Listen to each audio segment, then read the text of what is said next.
রহমতুল্লাহি ওয়া বারাকাতুহু।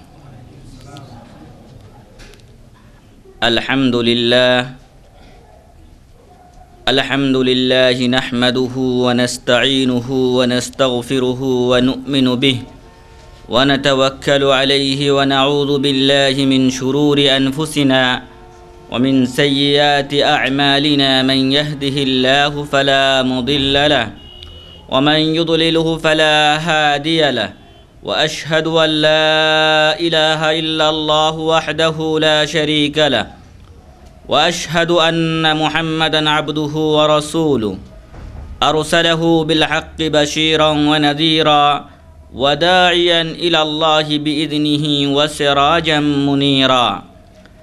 আম্মা বা'দু ফাইন্না খায়রাল হাদীসি কিতাবুল্লাহ ওয়া খায়রাল হাদী হাদী মুহাম্মাদিন সাল্লাল্লাহু আলাইহি ওয়া সাল্লাম ওয়া শাররাল উমুরি মুহদাসাতুহা ওয়া কুল্লু মুহদাসাতিন বিদআহ ওয়া কুল্লু বিদআতিন দালালাহ ওয়া কুল্লু দালালাতিন ফিন্নার। فقد قال الله تبارك وتعالى في كلامه المجيد والفرقان الحميد: أعوذ بالله من الشيطان الرجيم بسم الله الرحمن الرحيم ادعوا ربكم تضرعا وخفية إنه لا يحب المعتدين. وقال تعالى: فلولا إذ جاءهم بأسنا تضرعوا ولكن قست قلوبهم وزين لهم الشيطان ما كانوا يعملون. وجاء في الحديث النبوي الشريف عن ابن عباس رضي الله عنهما: إذا سألت فاسأل الله وإذا استعنت فاستعن بالله. رواه الترمذي وقال حديث حسن صحيح. সম্মানিত বাংলাদেশি ভাইয়েরা, যাবতীয় প্রশংসা ও গুণগান একমাত্র সেই মহান রব্বুল আলামিনের জন্য, যার অশেষ মেহেরবানিতে আমরা সকলে আজকে এখানে উপস্থিত হতে পেরেছি। যে মহান রব্বুল আলামিন একটি ইলমি সমাবেশে আমাদেরকে উপস্থিত হওয়ার তৌফিক দিলেন, তার শুকরিয়া স্বরূপ বলি আলহামদুলিল্লাহ। অতঃপর আমাদের প্রিয় রাসূল মুহাম্মদুর রাসূলুল্লাহ সাল্লাল্লাহু আলাইহি ওয়াসাল্লামের উপর বর্ষিত হোক সালাত ও সালাম, বলি সাল্লাল্লাহু আলাইহি ওয়াসাল্লাম। আপনাদের হয়তো খেয়াল আছে যে গত সপ্তাহের আগের সপ্তাহে আমি যে বিষয়টি নিয়ে আলোচনা করছিলাম তা ছিল আদ-দুআ। তো সেখানে বিষয়টির অর্ধেক আলোচনা করা সম্ভব হয়েছিল, বাকি কিছু আলোচনা থেকে গিয়েছিল। তো আজকে আমরা ইনশাআল্লাহ এই আদ-দুআ বিষয়ের বাকি আলোচনাটুকু সমাপ্ত করব ইনশাআল্লাহ। তো গত সপ্তাহে যে সকল বিষয় আমরা আলোচনা করেছিলাম তার মধ্যে ছিল দোয়ার সংজ্ঞা, দোয়ার গুরুত্ব ও ফজিলত। এরপর ছিল শুরুতুদ দোয়া, দোয়ার শর্তাবলী। এরপর কিছু জিনিস আলোচনা করেছিলাম, যা ছিল যে কিছু জিনিস আছে, কিছু বিষয় রয়েছে যেগুলোর কারণে আমাদের দোয়াগুলো আল্লাহর দরবারে কবুল হয় না। এরপর আরও কিছু বিষয়ের আলোচনা হয়েছিল আমাদের গত সপ্তাহে। সেগুলো ছিল যে বাদুল আখতা আল্লাতি তাকাউ ফিদ দোয়া, আমরা দোয়া করার সময় বেশ কিছু ভুল ত্রুটি করে থাকি, এগুলোরও আলোচনা গত সপ্তাহে হয়ে গেছে। তো আজকে যে বিষয়গুলো নিয়ে আলোচনা হবে তার মধ্যে রয়েছে আদাবুদ দোয়া, আমরা কিভাবে দোয়া করব আল্লাহর কাছে। এরপরে আরও কিছু জিনিস আছে যে এমন কিছু অবস্থা, এমন কিছু পরিস্থিতি যখন আল্লাহ তাআলা এই দোয়াগুলো, আমাদের দোয়াগুলো ওই পরিস্থিতিতে ওই সময়ে কি করেন, কবুল করে থাকেন। তারপরে কিছু ব্যক্তি আছেন যাদের দোয়া আল্লাহ তাআলা অন্যের জন্য কবুল করে থাকেন। এ সকল ব্যক্তিরা কারা, সে সম্পর্কে আলোচনা হবে। এরপর শেষে আমরা ইনশাআল্লাহ যদি সময় পাই তাহলে কিছু এমন দৃষ্টান্ত স্থাপন করব যেগুলো মহান রব্বুল আলামিন যে কিছু ব্যক্তির বা কিছু মানুষের দোয়া সরাসরি কবুল করেছেন তার প্রমাণস্বরূপ আমরা কিছু ঘটনা উল্লেখ করব ইনশাআল্লাহ। তো দোয়া সম্পর্কে গত সপ্তাহে একটি হাদিস উল্লেখ করেছিলাম, সেখানে বলা হচ্ছে আদ-দুআউ হুয়াল ইবাদা, দোয়াটাই হচ্ছে ইবাদত। আমরা যেগুলো ইবাদত করছি এটাই হচ্ছে দোয়া। যেমন আমি আপনি যখন নামাজ শুরু করছি তখনই বলছি আল্লাহুম্মা বাঈদ বাইনি ওয়া বাইনা খাতায়ায়া কামা বা'আদতা বাইনাল মাশরিক, শেষ পর্যন্ত। এরপরে নামাজে ইয়াকা না'বুদু ওয়া ইয়াকা নাস্তাঈন ইহদিনাস সিরাতাল মুস্তাকিম সিরাতাল্লাযীনা আন'আমতা আলাইহিম, সবই দোয়া, হ্যাঁ, গায়রিল মাগদুবি আলাইহিম ওয়ালাদ-দাল্লিন, এসব কিছুই দোয়ার অন্তর্ভুক্ত। সিজদায় যাচ্ছি, সিজদা থেকে উঠছি, সব কিছুই দোয়া। তো এই জন্য বলা হয়েছে যে আমরা যে সকল ইবাদত করে থাকি এগুলোর সমষ্টি হচ্ছে দোয়া। তো মহান রব্বুল আলামিন তার পবিত্র গ্রন্থ আল কোরআনুল কারিমে বলছেন যে উদউ রাব্বাকুম তাদাররুআন ওয়া খুফিয়াহ ইন্নাহু লা ইউহিব্বুল মু'তাদিন, তোমরা তোমাদের পালনকর্তাকে ডাকো তাদাররুআন, বিনয় ও নম্রতা সহকারে, ওয়া খুফিয়াতান, এবং গোপনে, চিল্লাচিল্লি করে নয়, ঢাকঢোল পিটিয়ে নয়, বরং গোপনে ডাকতে বলেছেন মহান রব্বুল আলামিন। ইন্নাহু লা ইউহিব্বুল মু'তাদিন, নিশ্চয় আল্লাহ তাআলা ওই সকল লোকদেরকে পছন্দ করেন না যারা সীমালঙ্ঘন করে।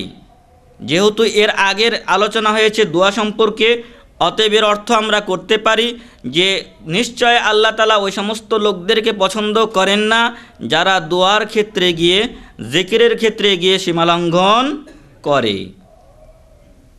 আমরা জানি আমাদের দেশে দোয়া নিয়ে, জিকির নিয়ে সীমালঙ্ঘন হয় কি না হয়? হ্যাঁ, কেউ করেছেন এর আগে? হ্যাঁ, আল্লাহ, পাওয়া গেছে তাহলে একজন। তো এ ছিল প্রথম আয়াতটি সূরাতুল আরাফে 55 নম্বর আয়াত। তো এর পর্যায়ে আমরা আদাবুদ দোয়া বা দোয়ার কিছু আদব, শিষ্টাচার সম্পর্কে আলোচনা করব। প্রথম নাম্বার হচ্ছে যে আমরা যে সকল নিয়মে, যে সকল পদ্ধতিতে দোয়া করব তার মধ্যে এক নাম্বার হচ্ছে আইয়াবদা বিহামদিল্লাহি তাআলা ওয়া ইউসাল্লি আলান নবী সাল্লাল্লাহু আলাইহি ওয়াসাল্লাম, যে সর্বপ্রথম আমি আপনি যখন দোয়া শুরু করব তখন আল্লাহর হামদ, প্রশংসা দিয়ে শুরু করতে হবে, আলহামদুলিল্লাহি রাব্বিল আলামিন অথবা এরকম কোনো শব্দ দিয়ে। এরপরে হামদের সাথে সাথেই রাসূল করিম সাল্লাল্লাহু আলাইহি সাল্লামের উপর দুরূদ পাঠ করতে হবে। তারপরে যখন আমি আপনি দোয়া শেষ করব তখন ওইভাবেই দোয়া শেষ করতে হবে। আল্লাহর প্রশংসা, রাসূলের উপর দুরূদের মাধ্যমে আমার আপনার দোয়া শেষ করতে হবে। যেরকম আমরা অনেক সময় এই দোয়া দিয়ে শেষ করি, সুবহানা রাব্বিকা রাব্বিল ইজ্জাতি আম্মা ইয়াসিফুন, এটা কিন্তু আল্লাহর প্রশংসা, গুণকীর্তন। ওয়া সালামুন আলাল মুরসালিন, হ্যাঁ, মুরসালিন নবীদের উপর সালাম পেশ করলাম। তো এইভাবে আমাদেরকে কি করতে হবে? দোয়া শেষও করতে হবে আল্লাহর প্রশংসা এবং রাসূল করিম সাল্লাল্লাহু আলাইহি সাল্লামের উপর দুরূদ বা সালাম পাঠের মাধ্যমে। এর প্রমাণ, দলিল হচ্ছে রাসূল করিম সাল্লাল্লাহু আলাইহি ওয়াসাল্লাম দেখলেন এক ব্যক্তিকে ইউসাল্লি, সে নামাজ পড়ছে। তারপরে ফামাজ্জাদাল্লাহ ওয়া হামিদা, আল্লাহর বড়ত্ব ঘোষণা করলো এবং আল্লাহর প্রশংসা করলো ওই ব্যক্তি। ওয়াসাল্লা আলান নবী সাল্লাল্লাহু আলাইহি ওয়াসাল্লাম, এবং রাসূল করিম সাল্লাল্লাহু আলাইহি ওয়াসাল্লামের উপরে দরুদ পাঠ করলো। কোন দরুদ? হ্যাঁ, আমাদের দেশের আপনারা দেখেছেন, হ্যাঁ, শেখ মতিউর রহমান ভাই উনি আলোচনা করেছেন সাইদি সাহেবের ব্যাপারে, সেখানে দরুদ পাঠ করা হচ্ছে। সেই দরুদ না, বরং এ ব্যক্তি দরুদে ইব্রাহিম আলাইহিস সালাতু ওয়াস সালাম পড়েছেন। ফাকালা রাসূলুল্লাহ সাল্লাল্লাহু আলাইহি ওয়াসাল্লাম, তখন রাসূল করিম সাল্লাল্লাহু আলাইহি সাল্লাম বললেন, আইয়ুহাল মুসাল্লি, ওই মুসাল্লিকে, ওই নামাজি ব্যক্তিকে তিনি লক্ষ্য করে বলছেন যে হে মুসাল্লি, হে নামাজি ব্যক্তি, উদউ তুজাব, তুমি ডাকো, তোমার ডাকে কি করা হবে? সাড়া দেওয়া হবে। ওয়াসাল তুতা, তুমি আল্লাহর কাছে এখন কিছু চাও, তোমাকে দেওয়া হবে। তার কারণ এর আগে তিনি আল্লাহর বড়ত্ব ঘোষণা করেছেন, আল্লাহর প্রশংসা করেছেন, এবং তারপরে রাসূল করিম সাল্লাল্লাহু আলাইহি সাল্লামের উপরে দরুদ পেশ করেছেন। তাহলে আমরা যখন দোয়া করব, প্রথমে আল্লাহর প্রশংসা, পরে রাসূলের উপর দরুদ, এরপর আমার আপনার চাওয়া যত আছে সব কিছু দোয়া চাওয়ার পরে শেষে আবার আল্লাহর প্রশংসা করে, গুণকীর্তন করে এবং রাসূলের উপর দরুদ পাঠ করে আমরা দোয়া শেষ করব। এটা হলো 1 নাম্বার আদাব। হ্যাঁ, 2 নাম্বার আদ-দুআউ ফির রাখাই ওয়া শিদ্দা।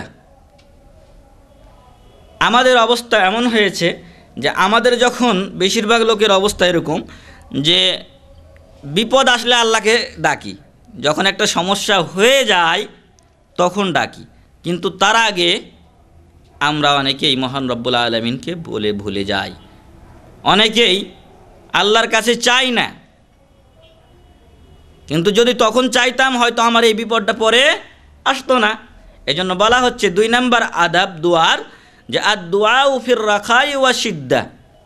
আমার আপনার যখন ভালো অবস্থা থাকবে তখনও আল্লাহর কাছে দোয়া করতে হবে, আর সিদ্ধা যখন কঠিন অবস্থা হবে, যখন কোনো পরীক্ষায় পড়ে যাব, সমস্যায় পড়ে যাব, তখনও দোয়া করতে হবে। অর্থাৎ ভালো মন্দ উভয় অবস্থাতেই মহান রব্বুল আলামিনকে ডাকা দোয়ার দ্বিতীয় আদব বা নিয়ম।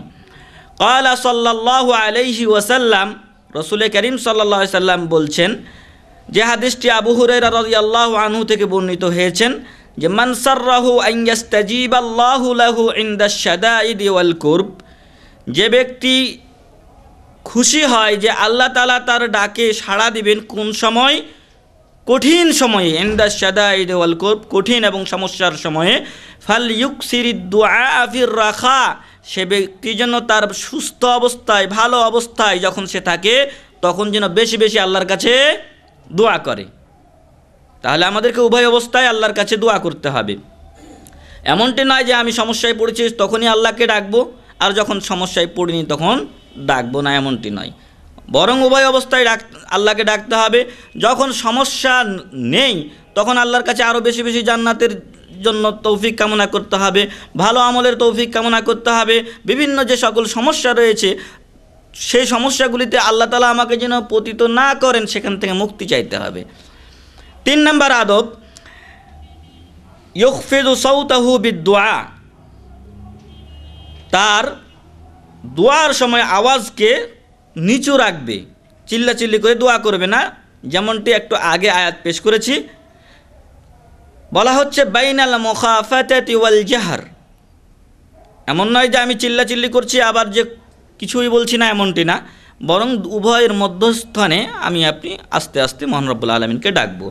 আল্লাহ তাআলা বলছেন, যে আয়াতটি প্রথমে আমি পড়েছি, উদউ রাব্বাকুম তাদাররুআন ওয়া খুফিয়া, তোমরা তোমাদের প্রভুকে বিনয় নম্রতা সহকারে এবং গোপনে ডাকো, আহ্বান করো। ইন্নাহু লা ইউহিব্বুল মু'তাদিন, নিশ্চয় আল্লাহ তাআলা সীমালঙ্ঘনকারীদেরকে পছন্দ করেন না। 4 নাম্বার আদব আন ইয়াতাদাররা ইলাল্লাহি ফি দুআইহি, আল্লাহ তাআলার কাছে বিনয় নম্রতা সহকারে দোয়া করতে হবে। আমি আপনি আল্লাহর কাছে যদি বড়ত্ব নিয়ে, আমি বড়, এ নিয়ে যদি এভাবে যদি মন মানসিকতা রেখে দোয়া করি তাহলে দোয়া কবুল হবে না। বরং আমি আল্লাহর বান্দা যিনি আব্দ, দাস, তাকে বিনয়ী হতে হবে মহান রব্বুল আলামিনের কাছে। আল্লাহ তাআলা বলছেন, ফালাউলা ইয জাআহুম বাসুনা তাদাররাউ, যখন তাদের সমস্যা এসে যায়, তারা যখন কঠিন অবস্থাতে পড়ে যায়, তাদাররাউ, কেন তখন তারা বিনয় নম্র হয়ে আমার কাছে প্রার্থনা করে না। ওয়ালাকিন কাসাত কুলুবুহুম, কিন্তু অবস্থা এমন হয়ে গেছে যে যখন সমস্যায় পড়েছে এর পরেও অনেক মানুষ দেখা যায় তার অন্তর কঠিন হয়ে যায়। ওয়াজাইয়ানা লাহুমুশ শাইতানু মা কানু ইয়ামালুন, এবং তারা যে সকল কাজগুলো করছে শয়তান এগুলোকে আরও সৌন্দর্যমণ্ডিত করে তুলেছে তাদের কাছে, অর্থাৎ তারা তখনও আল্লাহর দিকে আর ফিরে আসে না। এই অবস্থাটা জাহেলি যুগের যে সকল লোক ছিল তাদের চাইতেও কঠিন, কারণ আল্লাহ তাআলা কোরআনে বলছেন, বিসমিল্লাহির রহমানির রহিম, ফাইদা রাকিবু ফিল ফুলকি দাআবুল্লাহা মুখলিসিনা লাহুদ্দিন, যখন মুশরিকরা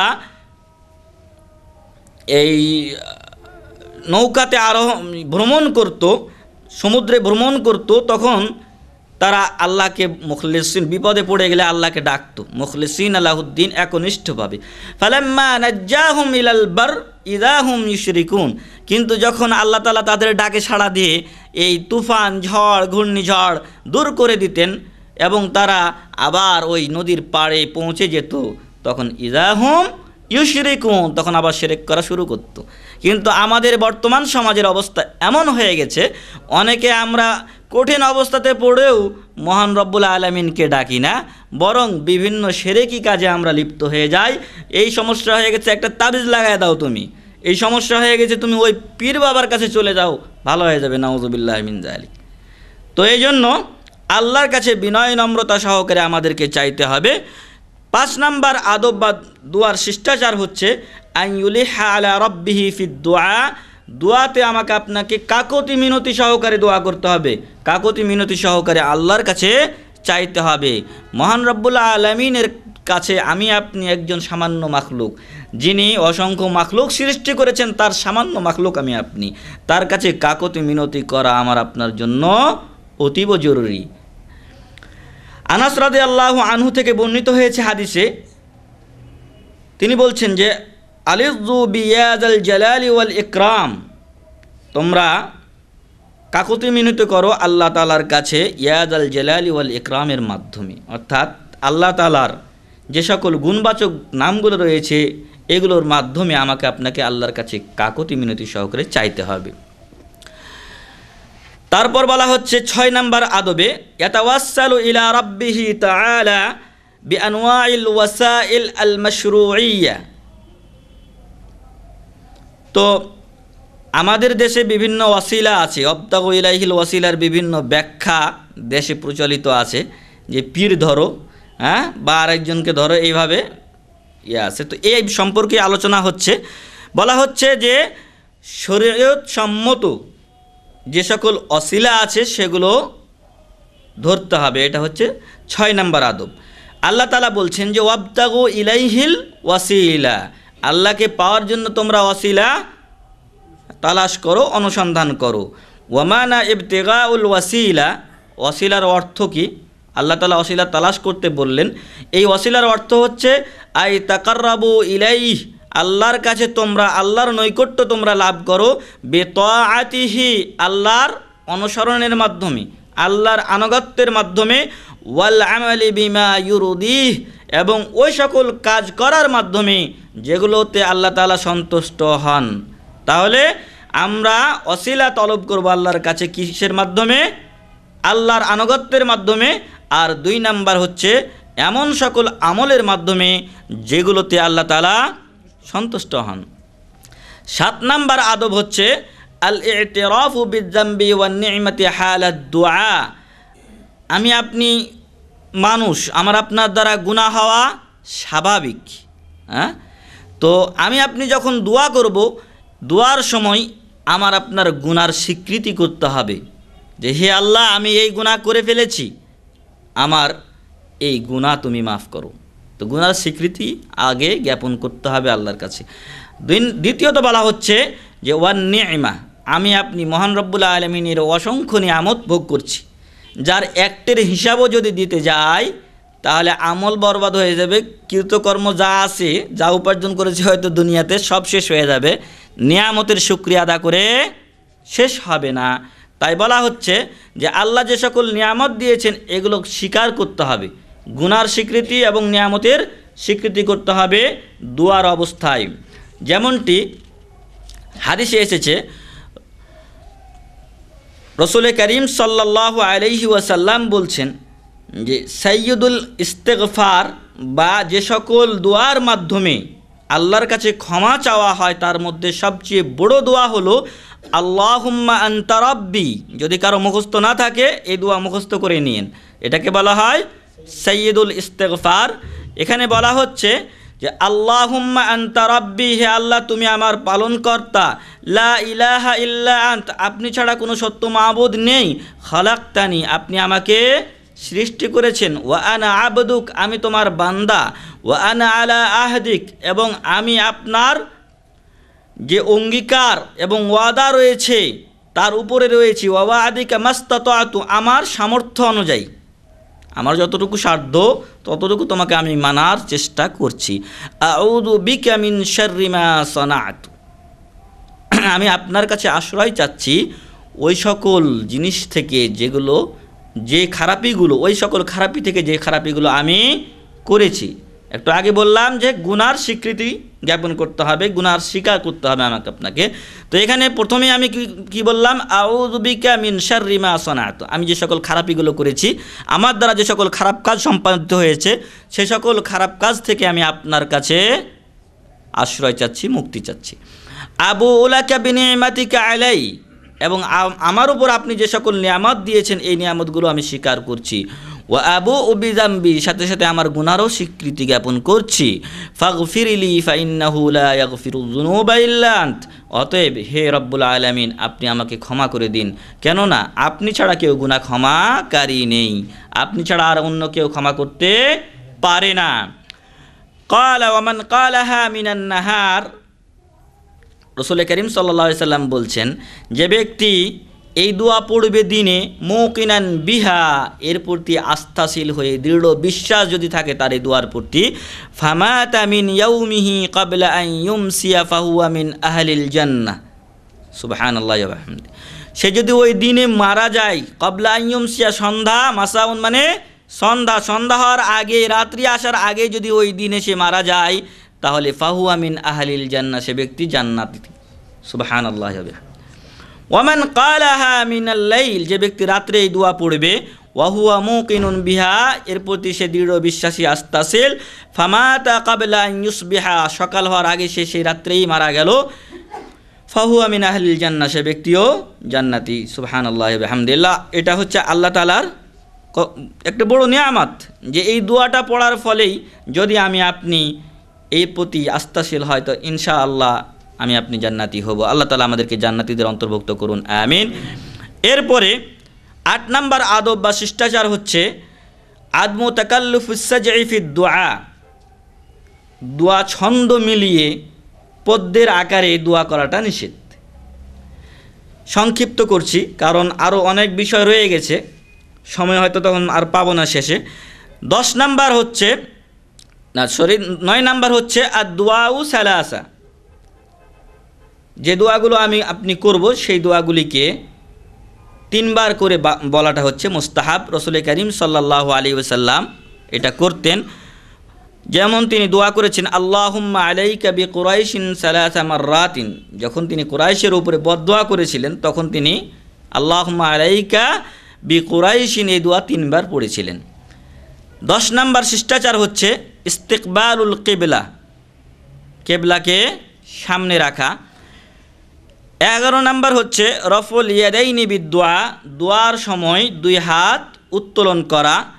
হাদিসে এসেছে আন সালমান রাদিয়াল্লাহু আনহু, সালমান রাদিয়াল্লাহু আনহু থেকে বর্ণিত, তিনি বলছেন ক্বালা রাসূলুল্লাহ সাল্লাল্লাহু আলাইহি ওয়াসাল্লাম ইন্না রাব্বাকুম তাবারাকা ওয়া তাআলা, যে নিশ্চয় রাসূল করিম সাল্লাল্লাহু আলাইহি ওয়াসাল্লাম বলেছেন ইন্না রাব্বাকুম, নিশ্চয় তোমাদের পালনকর্তা, হাইয়ুন কারীমুন, তিনি অত্যন্ত সম্মানিত এবং লজ্জাশীল। ইয়াস্তাহি মিন আবদিহি, তিনি লজ্জাবোধ করেন তার বান্দার ক্ষেত্রে, ইদা রাফা ইয়াদাইহি ইলাইহি, যখন বান্দা তার 2 হাতকে মহান রব্বুল আলামিনের দিকে উত্তোলন করে, আইয়ারুদ্দাহুমা সিফরা, সিফর মানে শূন্য, 0, খালি হাতে, শূন্য হাতে ফিরিয়ে দিতে লজ্জাবোধ করেন মহান রব্বুল আলামিন। তাহলে আমি আপনি যখন দোয়া করব, তো দোয়ার অন্যতম একটা আদব হলো যে মহান রব্বুল আলামিনের কাছে হাত তুলে দোয়া করতে হবে। 12 নম্বর শিষ্টাচার হচ্ছে আল ওযুউ ক্বাবলা দুআই ইন তায়াসসারা, যদি আপনার সম্ভব হয় তাহলে দোয়ার পূর্বে ওযু করে নেবেন। এখানে একটা লম্বা ঘটনা উল্লেখ করা হয়েছে হাদিসের, সংক্ষেপে বলছি। আবু মুসা আশআরী রাদিয়াল্লাহু আনহু একজন বড় সাহাবীদের অন্তর্ভুক্ত ছিলেন। তিনি বলছেন যে যখন রাসূল করিম সাল্লাল্লাহু আলাইহি ওয়াসাল্লাম হুনাইনের যুদ্ধ থেকে খালি হলেন, হুনাইনের যুদ্ধ যখন শেষ হয়ে গেল, তখন আবু আমির রাদিয়াল্লাহু আনহুকে তিনি পাঠালেন আওতাস গোত্রের দিকে, বা আওতাস নামক এক স্থানে, সেখানে যুদ্ধ করার জন্য পাঠালেন। তো সেখানে আবু আমির রাদিয়াল্লাহু আনহু হাঁটুতে ব্যথা পেলেন, তীর তার নিক্ষিপ্ত হলো হাঁটুতে। তো এই তীর যখন তার টানা হলো, তো ওখান থেকে কিছু পানি বের হওয়ার ফলে তিনি প্রায় মৃত্যু অবস্থায় চলে আসলেন, বা মৃত্যু তার ঘনিয়ে আসলো। এখন তার মনে হচ্ছে যে আমি আর বাঁচব না। এমন অবস্থায় আবু মুসা আশআরী রাদিয়াল্লাহু আনহু যখন তার কাছে আসলেন, তখন তিনি বলছেন যে ফারাজাতু ফাদাখালতু আলান নবী ওয়াস্তা'মালানি আবু আমির আলান নাসি ফামাকাসা ইয়াসিরান। যখন তার মৃত্যু প্রায় ঘনিয়ে এসেছে, তখন তিনি আবু মুসা আশআরী রাদিয়াল্লাহু আনহুকে দায়িত্ব দিয়ে দিলেন, হ্যান্ড ওভার করলেন। রাসূল করিম সাল্লাল্লাহু আলাইহি ওয়াসাল্লাম দায়িত্ব দিয়েছিলেন কাকে? আবু আমির কি। আবু আমির রাদিয়াল্লাহু আনহু যখন দেখলেন যে আমার দিন শেষ, সময় শেষ, তখন তিনি আবু মুসা আশআরী রাদিয়াল্লাহু আনহুকে দায়িত্ব দিয়ে দিলেন। তিনি বলছেন ফামাকাসা ইয়াসিরান, আমাকে দায়িত্ব দেওয়ার পর কিছুক্ষণ তিনি ছিলেন, সুম্মা মাতা, এরপর তিনি মৃত্যুবরণ করলেন। ফাদাখালতু আলা নবী সাল্লাল্লাহু আলাইহি ওয়াসাল্লাম ফি বাইতিহি আলা সারিরিন মুরাম্মাল ওয়া আলাইহি ফিরাশ قد أسر رمال السرير في ظهره وجنبه فأخبرته بخبرنا وخبر أبي عامر। তখন তিনি আল্লাহ রসুল সাল্লাল্লাহু আলাইহি সাল্লামের কাছে আসলেন, তাকে সংবাদ দিলেন এই আবু আমির রাদিয়াল্লাহু আনহু এবং তাদের নিজেদের সংবাদ। ওয়াকুলতু লাহু ক্বালা কুল লাহু ইস্তাগফিরলি। আবু আমির রাদিয়াল্লাহু আনহু বলে দিয়েছেন আবু মুসা আশআরী রাদিয়াল্লাহু আনহুকে যে তুমি রাসূল করিম সাল্লাল্লাহু আলাইহি সাল্লামকে গিয়ে আমার জন্য আল্লাহর কাছে ক্ষমা চাইতে বলবে। আল্লাহ রসুলের কাছে তিনি দোয়া চাইলেন। তো তিনি এসে বললেন যে আবু আমির রাদিয়াল্লাহু আনহু আমাকে বলেছেন যে আপনি যেন তার জন্য কি করেন? দোয়া করেন ক্ষমার। ফাদাআ রাসূলুল্লাহি সাল্লাল্লাহু আলাইহি ওয়াসাল্লাম বিমাইন। তখন রাসূল করিম সাল্লাল্লাহু আলাইহি ওয়াসাল্লাম পানি নিয়ে আসতে বললেন। ফাতাওয়াদ্দা মিনহু, তিনি সেখান থেকে কি করলেন? ওযু করলেন। সুম্মা রাফা ইয়াদাইহি ফাকাল, এরপর তিনি দুই হাত উত্তোলন করে বললেন আল্লাহুম্মা গফির লিউবাইদ বিন আমির, হে আল্লাহ তুমি উবাইদ বিন আমিরকে অর্থাৎ আবু আমিরকে কি করো? ক্ষমা করো। ওয়া রাআইতু বায়াদা ইবতাই, আর আমি তার বগলের শুভ্রতা বা সাদা অংশ কি করলাম? দেখতে পেলাম, অর্থাৎ খুব উঁচু করে তিনি হাত তুলেছিলেন। সুম্মা কালা, এরপর তিনি বললেন আল্লাহুম্মা জাআলহু ইয়াউমাল কিয়ামাতি ফাওকা কাসীরিম মিন খালকিকা ওয়া মিনান নাস, হে আল্লাহ কিয়ামতের দিন আবু আমিরকে তুমি তোমার অনেক সৃষ্টির উপরে এবং অনেক মানুষের উপরে স্থান দিও এবং মর্যাদা দান করিও। ফাকুলতু, সাহাবাদের কিছু ঘটনা উল্লেখ হলে বা পড়লে মাঝে মাঝে আশ্চর্যান্বিত হতে হয়, মাঝে মাঝে হাসি আসে। তারা ভালোর পথে, কল্যাণের পথে অত্যন্ত অগ্রগামী ছিলেন। এখন আবু মুসা আশআরী রাদিয়াল্লাহু আনহু শুনতে পেলেন যে তিনি দোয়া করলেন কার জন্য? আবু আমির রাদিয়াল্লাহু আনহুর জন্য। তখন তিনি বলছেন ফাকুলতু, আমি বললাম ওয়ালিয়া ইয়া রাসূলুল্লাহ, আল্লাহ রসুল সাল্লাল্লাহু আলাইহি সাল্লাম আমার জন্য একটু দোয়া করেন আপনি। আবু আমির রাদিয়াল্লাহু আনহুর জন্য দোয়া করলেন যখন, আমার জন্য একটু করেন। ফাস্তাগফারা, তখন আল্লাহ রসুল সাল্লাল্লাহু আলাইহি সাল্লাম আবু মুসা আশআরী রাদিয়াল্লাহু আনহুর জন্য দোয়া করলেন, ক্ষমা চাইলেন আল্লাহর কাছে। ফাকালা, তিনি বললেন আল্লাহুম্মা গফির লি আব্দুল্লাহ ইবনে কাইস যামবাহু। আবু মুসা আশআরী রাদিয়াল্লাহু আনহুর মূল নাম হচ্ছে আব্দুল্লাহ বিন কাইস। তো তিনি বললেন যে হে আল্লাহ, আব্দুল্লাহ বিন কাইসের অর্থাৎ আবু মুসা আশআরী রাদিয়াল্লাহু আনহুর গুনাহগুলি তুমি ক্ষমা করে দাও, মাফ করে দাও। ওয়া আদখিলহু ইয়াউমাল কিয়ামাতি মুদখালান কারীমা, আর কিয়ামতের দিন তাকে সম্মানিত স্থানে প্রবেশ করাও। তাহলে এখান থেকে আমরা যেটা প্রমাণ পেলাম সেটা হচ্ছে যে যদি দোয়া করতে চাই তাহলে সম্ভব হলে ওযু করে নিতে হবে দোয়ার পূর্বে। তারপরে 13 নম্বর আদব বা শিষ্টাচার হচ্ছে আল বুকাউ ফি দুআই মিন খাশিয়াতিল্লাহ, আল্লাহর ভয়ে দোয়ার মাঝে ক্রন্দন করা। এখানে বলা হয়েছে যে হযরত ঈসা আলাইহিস সালাতু ওয়াস সালাম এবং ইব্রাহিম আলাইহিস সালাতু ওয়াস সালাম তার কওমের জন্য দোয়া করেছিলেন। ইব্রাহিম আলাইহিস সালাতু ওয়াস সালাম বলছেন যে তার কথাটা মহান রব্বুল আলামিন কোরআনে উল্লেখ করছেন যে রব্বি ইন্নাহুন্না আদলালনা কাসীরাম মিনান নাস ফামান তাবিআনি ফাইন্নাহু মিন্নি, যে যারা কাফের, যারা মুশরিক, যারা বেদিন, তারা অনেক মানুষকে পথ ভ্রষ্ট করে দিয়েছে। ফামান তাবিআনি ফাইন্নাহু মিন্নি, অতএব যে ব্যক্তি আমার অনুসরণ করে সে আমার অন্তর্ভুক্ত। আর ঈসা আলাইহিস সালাতু ওয়াস সালাম সম্পর্কে বলা হচ্ছে, তিনি তার কওমের ব্যাপারে বলছেন, ইন তুআযিবহুম, হে আল্লাহ তুমি যদি আমার কওমকে শাস্তি দাও, ফাইন্নাহুম ইবাদুক, তাহলে তারা তোমার কি বান্দা, তোমার বান্দাকে যদি তুমি শাস্তি দাও তাহলে আমাদের আর করার কিছু নেই। হ্যাঁ, ওয়া ইন তাগফির লাহুম, আর যদি আপনি তাদেরকে ক্ষমা করে দেন, ফাইন্নাকা আনতাল আজিজুল হাকিম, তাহলে আপনি অত্যন্ত পরাক্রমশালী, আজিজ পরাক্রমশালী, আল হাকিম মানে সবচেয়ে বড় বিচারক। অর্থাৎ যদি আপনি ক্ষমা করে দেন তাহলে এটা হবে আপনার গুণ, আর যদি তাদেরকে শাস্তি দেন তাহলে আপনি শাস্তি দিতে পারেন, এটা আপনার ন্যায় বিচারের শামিল। তো আল্লাহ রসুল সাল্লাল্লাহু আলাইহি সাল্লাম এগুলো উল্লেখ করলেন। উল্লেখ করার পরে বললেন, ফারাফা ইয়াদাই, তার দুই হাত আকাশের দিকে উত্তোলন করে বলছেন যে আল্লাহুম্মা উম্মতি উম্মতি ওয়াবাকা, তিনি তার উম্মাত বলে স্মরণ করলেন এবং কেঁদে ফেললেন। তাহলে কাদার দলিল আমরা এখান থেকে পেলাম। তো দোয়ার অন্যতম আদব হচ্ছে যে দোয়াতে আল্লাহর ভয়ে কাদা। কারণ আমি আপনি জানি না কি আমল করেছি, এই আমল দিয়ে কি মহান রব্বুল আলামিনের কাছে আমার আপনার মুক্তির উপায় আছে? হয়তো বা আল্লাহ মুক্তি দিতেও পারেন, এবং আল্লাহ না করুন হয়তো বা তার কাছে আমার আপনার আমল যথেষ্ট নাও হতে পারে। এই জন্য জাহান্নামের ভয়ে আল্লাহর কাছে দোয়ার মাঝে কাঁদতে হবে। এরপরে 14 নম্বর শিষ্টাচার হচ্ছে ইজহারুল ইফতিকার ইলাল্লাহি ওয়াশ শাকওয়া ইলাই, আল্লাহর কাছে আমার আপনার দারিদ্রতা পেশ করা। আমি আপনি গরিব, আমার আপনার কোনো জিনিস দরকার, আমার আপনার এই জিনিস নেই, এই শাকওয়া, এই অভিযোগ আল্লাহর কাছে পেশ করা। আল্লাহ আমার এই জিনিস নেই, আমাকে দাও। আল্লাহ আমি গুনাহ করে ফেলেছি, তুমি যদি আমাকে মাফ না করো কে করবে?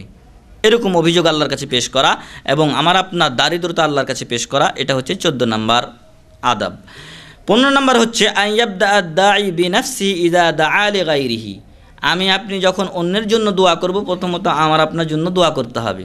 কোরআনের এক আয়াতে বলা হচ্ছে যে ইয়া আইয়ুহাল্লাযীনা আমানু কু আনফুসাকুম ওয়া আহলিকুম নারা, হে ঈমানদারগণ তোমরা তোমাদের নিজেদেরকে বাঁচাও, ওয়া আহলিকুম এবং তোমাদের পরিবারকে বাঁচাও, নারান জাহান্নামের আগুন থেকে। তাহলে প্রথমত কার কথা বলা হয়েছে? নিজের কথা বলা হয়েছে। হ্যাঁ, এই জন্য প্রথমে আমি আপনি নিজের জন্য দোয়া করব, এরপরে অন্যের জন্য দোয়া করব। এটা হচ্ছে 15 নম্বর আদব। 16 নম্বর আল্লাহ ইয়াতাদি ফিদ দুআ, দোয়ার ক্ষেত্রে গিয়ে সীমালঙ্ঘন করা যাবে না বা বাড়াবাড়ি করা যাবে না। এমন জিনিস চাচ্ছি যেটা হয়তো দরকার নাই বলার, যেমনটি আন আবি উমামাতা আন্না আবদাল্লাহ ইবনা মুগাফফালিন সামিআ ইবনাহু ইয়াকুল, আবু উমামা রাদিয়াল্লাহু আনহু থেকে বর্ণিত আবদুল্লাহ ইবনে মুগাফফাল তার ছেলেকে বলতে শুনছেন যে আল্লাহুম্মা ইন্নী আসআলুকাল কাসরাল আবয়াদ আন ইয়ামিনিল জান্নাতি ইযা দাখালতুহা, যে হে আল্লাহ আমি যখন জান্নাতে যাব তখন তার ডান পাশের যে কাসরুল আবয়াজ সাদা যে ইয়াটা আছে, প্রাসাদ আছে, সেই প্রাসাদটা তোমার কাছে চাচ্ছি। তো উদ্দেশ্য হওয়া দরকার আমার আপনার জান্নাত চাওয়া, কিন্তু ডান দিকের বাম দিকের এগুলো হচ্ছে বেশি বাড়াবাড়ি। ঠিক আছে, তো এই জন্য আল্লাহর কাছে দোয়া করতে হবে যে আল্লাহ তাআলা তুমি আমাদেরকে জান্নাত দাও। ফাকালা, তিনি তখন বললেন যে এই বুনাই, হে আমার সন্তান, সালিল্লাহাল জান্নাহ, আল্লাহর কাছে তুমি জান্নাত চাও, ওয়া তাআওয়াদ বিল্লাহি মিনান নার, আর জাহান্নাম থেকে মুক্তি চাও। ফাইন্নী সামি'তু রাসূলুল্লাহি সাল্লাল্লাহু আলাইহি ওয়াসাল্লাম, কেননা আমি রাসূল করিম সাল্লাল্লাহু আলাইহি ওয়াসাল্লামকে বলতে শুনেছি, সায়াকুনু ফি হাযিহিল উম্মাহ কওমুন ইয়াতাদুনা ফিত তাহুরি ওয়াদ দুআ, যে এই উম্মতের মাঝে এমন কিছু ব্যক্তি, এমন কিছু জাতি আসবে, এমন কিছু দল আসবে যারা সীমালঙ্ঘন করবে, বাড়াবাড়ি করবে, ফিত তাহুরে পবিত্রতা অর্জনের ক্ষেত্রে, ওয়াদ দুআই এবং দোয়ার ক্ষেত্রে। এরপরে 17 নম্বর শিষ্টাচার হচ্ছে আত-তাওবাতু ওয়া রাদ্দুল মাযালিম, যদি আমি আপনি কোনো গুনাহ করে থাকি সেখান থেকে তওবা করতে হবে। আর যদি কোনো ব্যক্তির উপরে আমি জুলুম করে থাকি, কোনো পাপ হইতে আমি মাফ চাচ্ছি আল্লাহর কাছে, কিন্তু ওই পাপটা কোনো ব্যক্তির উপরে জুলুম সম্পর্কিত, কোনো ব্যক্তির উপর আমি জুলুম করে তার মাল সম্পদ নিয়েছি, যদি এমনটি হয়ে থাকে তাহলে আল্লাহর কাছে ক্ষমা চাওয়ার আগে তাকে তার মাল ফিরিয়ে দিতে হবে, রদ্দুল মাযালিম, যে জুলুম করে যে সম্পদ আমি আপনি নিয়েছি সেই জিনিস তাকে ব্যাক দিতে হবে।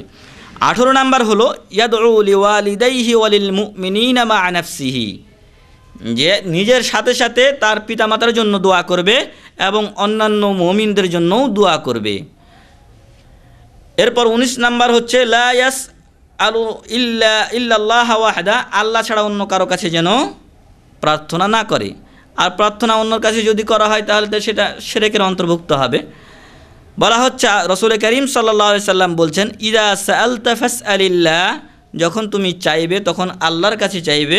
ওয়া ইযা ইসতাআনতা ফাসতাইন বিল্লাহ, আর যখন সহযোগিতা বা সাহায্য কামনা করবে তখন আল্লাহর কাছেই সাহায্য কামনা করবে। 20 নাম্বার হুজুরুল কলব, আমার আপনার দোয়াতে মন থাকতে হবে। এমন না যে আমি আপনি দোয়া করছি কিন্তু কি চাচ্ছি নিজেরই হয়তো খেয়াল নাই।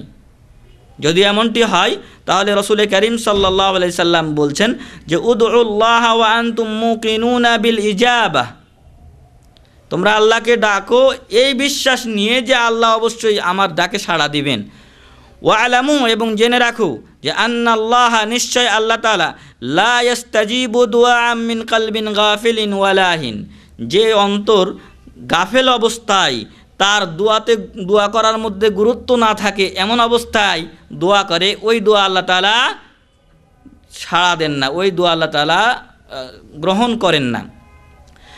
21 নাম্বার হচ্ছে ইস্তিহবাবুল ইতিয়ানি বিজাওয়ামি'id দুআ, এমন কিছু দোয়া করতে হবে যে দোয়াগুলো অল্প কথা কিন্তু ব্যাপক অর্থ বহন করে।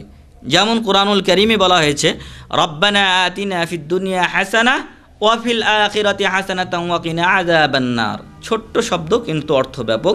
যদি আমরা দুনিয়াতে হাসানা পাই তাহলে দুনিয়াতে ভালোভাবে জীবনযাপন করতে পারবো। প্রথমে অংশে বলা হয়েছে রব্বানা আতিনা ফিদ দুনিয়া হাসানা, দুনিয়াতে আমাদেরকে কল্যাণ দান করো।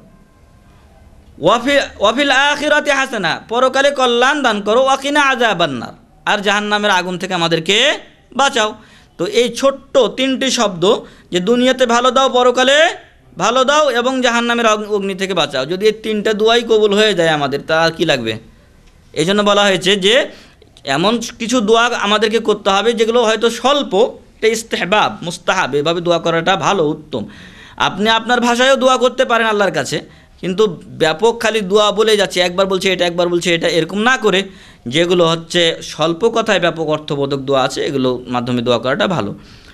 তারপর 22 নম্বর শিষ্টাচার বলা হচ্ছে খতমুদ দুআই বিমা ইউনাসিবু তলাবুদ দাঈ, যে আমি আপনি আল্লাহর কাছে কোনো কিছু হয়তো চাচ্ছি, হে আল্লাহ আমাকে সন্তান দাও, তো এরূপ একটি নাম আল্লাহর ওই স্থানে সেট করা। আল্লাহর কাছে রহমত চাচ্ছি, তো রহমান রহিম নামটা তখন সেট করতে হবে, যেটা গত সপ্তাহে হয়তো আলোচনায় এসেছিল আমার, যে ইয়া রহমানু ইয়ারহামনি, হে দয়ালু আমাকে দয়া করো, এমনটি আর কি। তো কেন এটা আমি আপনি করব? বলা হচ্ছে ওয়াজালিকা আবলাগু ফিদ দুআই ওয়া আজমা আলা, তাহলে এভাবে দোয়া করলে দোয়া কবুলের আশা বেশি থাকে। যেমন আল্লাহ তাআলা বলছেন রব্বানা লা তুযিগ কুলুবানা বা'দা ইয হাদাইতানা ওয়া হাব লানা মিন লাদুনকা রাহমা ইন্নাকা আনতাল ওয়াহ্হাব। শেষের অংশে বলা হলো যে আপনার পক্ষ থেকে আমাদেরকে আপনি রহমত দান করুন, ইন্নাকা আনতাল ওয়াহ্হাব, যেহেতু দান করার কথা বলা হয়েছে সেহেতু শেষে বলা হচ্ছে ইন্নাকা আনতাল ওয়াহ্হাব, নিশ্চয় আপনি মহান দাতা। এভাবে আমাদেরকে দোয়া করতে হবে। শেষ শিষ্টাচার এবং শেষ আদব হচ্ছে তাকদিমুল আমালুস সালিহা বাইনা ইয়াদাইদ দুআ, আমি আপনি দোয়া করার আগে কিছু ভালো কাজ করা, যেরকম নামাজের পরে দোয়া করলাম, অথবা জাকাত আদা করলাম, এরপরে দোয়া করলাম যে হ্যাঁ আল্লাহ আমি তোমার নির্ধারিত জাকাত আদা করলাম, তুমি আমার মালগুলিকে পবিত্র রাখো, এর বিনিময়ে তুমি আমাকে জান্নাতবাসী করো, জাহান্নাম থেকে মুক্তি দাও, এভাবে দোয়া করতে পারি। এরপরে যে বিষয়টি গেল আমাদের মোট 23টি দোয়ার আদব বা শিষ্টাচার, এভাবে আমাদেরকে দোয়া করতে হবে। এরপরে বেশ কিছু সময় এবং পরিস্থিতি আছে, যে সকল সময় এবং পরিস্থিতিতে মহান রব্বুল আলামিন আমাদের দোয়াগুলো বেশি বেশি কবুল করে থাকেন। সে সকল সময় দোয়া করলে দোয়া কবুলের বেশি সম্ভাবনা রয়েছে, সেগুলোর সংক্ষিপ্ত আলোচনা করব। প্রথম নাম্বার হচ্ছে লাইলাতুল কদর। যে সকল সময়ে দোয়া কবুল হয় তার মধ্যে এক নাম্বার হচ্ছে লাইলাতুল কদর বা কদরের রজনী, যেটি রমজান মাসের শেষ দশকে, বিশেষ করে শেষ বিজোড় 5 দিনে, এরপরে বিশেষভাবে 27-এ পাওয়ার আশা করা যায়। সেই লাইলাতুল কদরে দোয়া বেশি বেশি কবুল হয়। আয়েশা রাদিয়াল্লাহু আনহা তিনি বলছেন যে আমি বললাম, হে রাসূল সাল্লাল্লাহু আলাইহি ওয়াসাল্লাম, আরাইতা ইন আলিমতু আইয়া লাইলাতিন লাইলাতুল কদর মা আকুলু ফিহা, আপনি কি ভেবে দেখেছেন যে আমি যদি জানতে পারি যে কোন রাত্রিটি লাইলাতুল কদর, আমি ওই রাত্রে কি বলে দোয়া করব?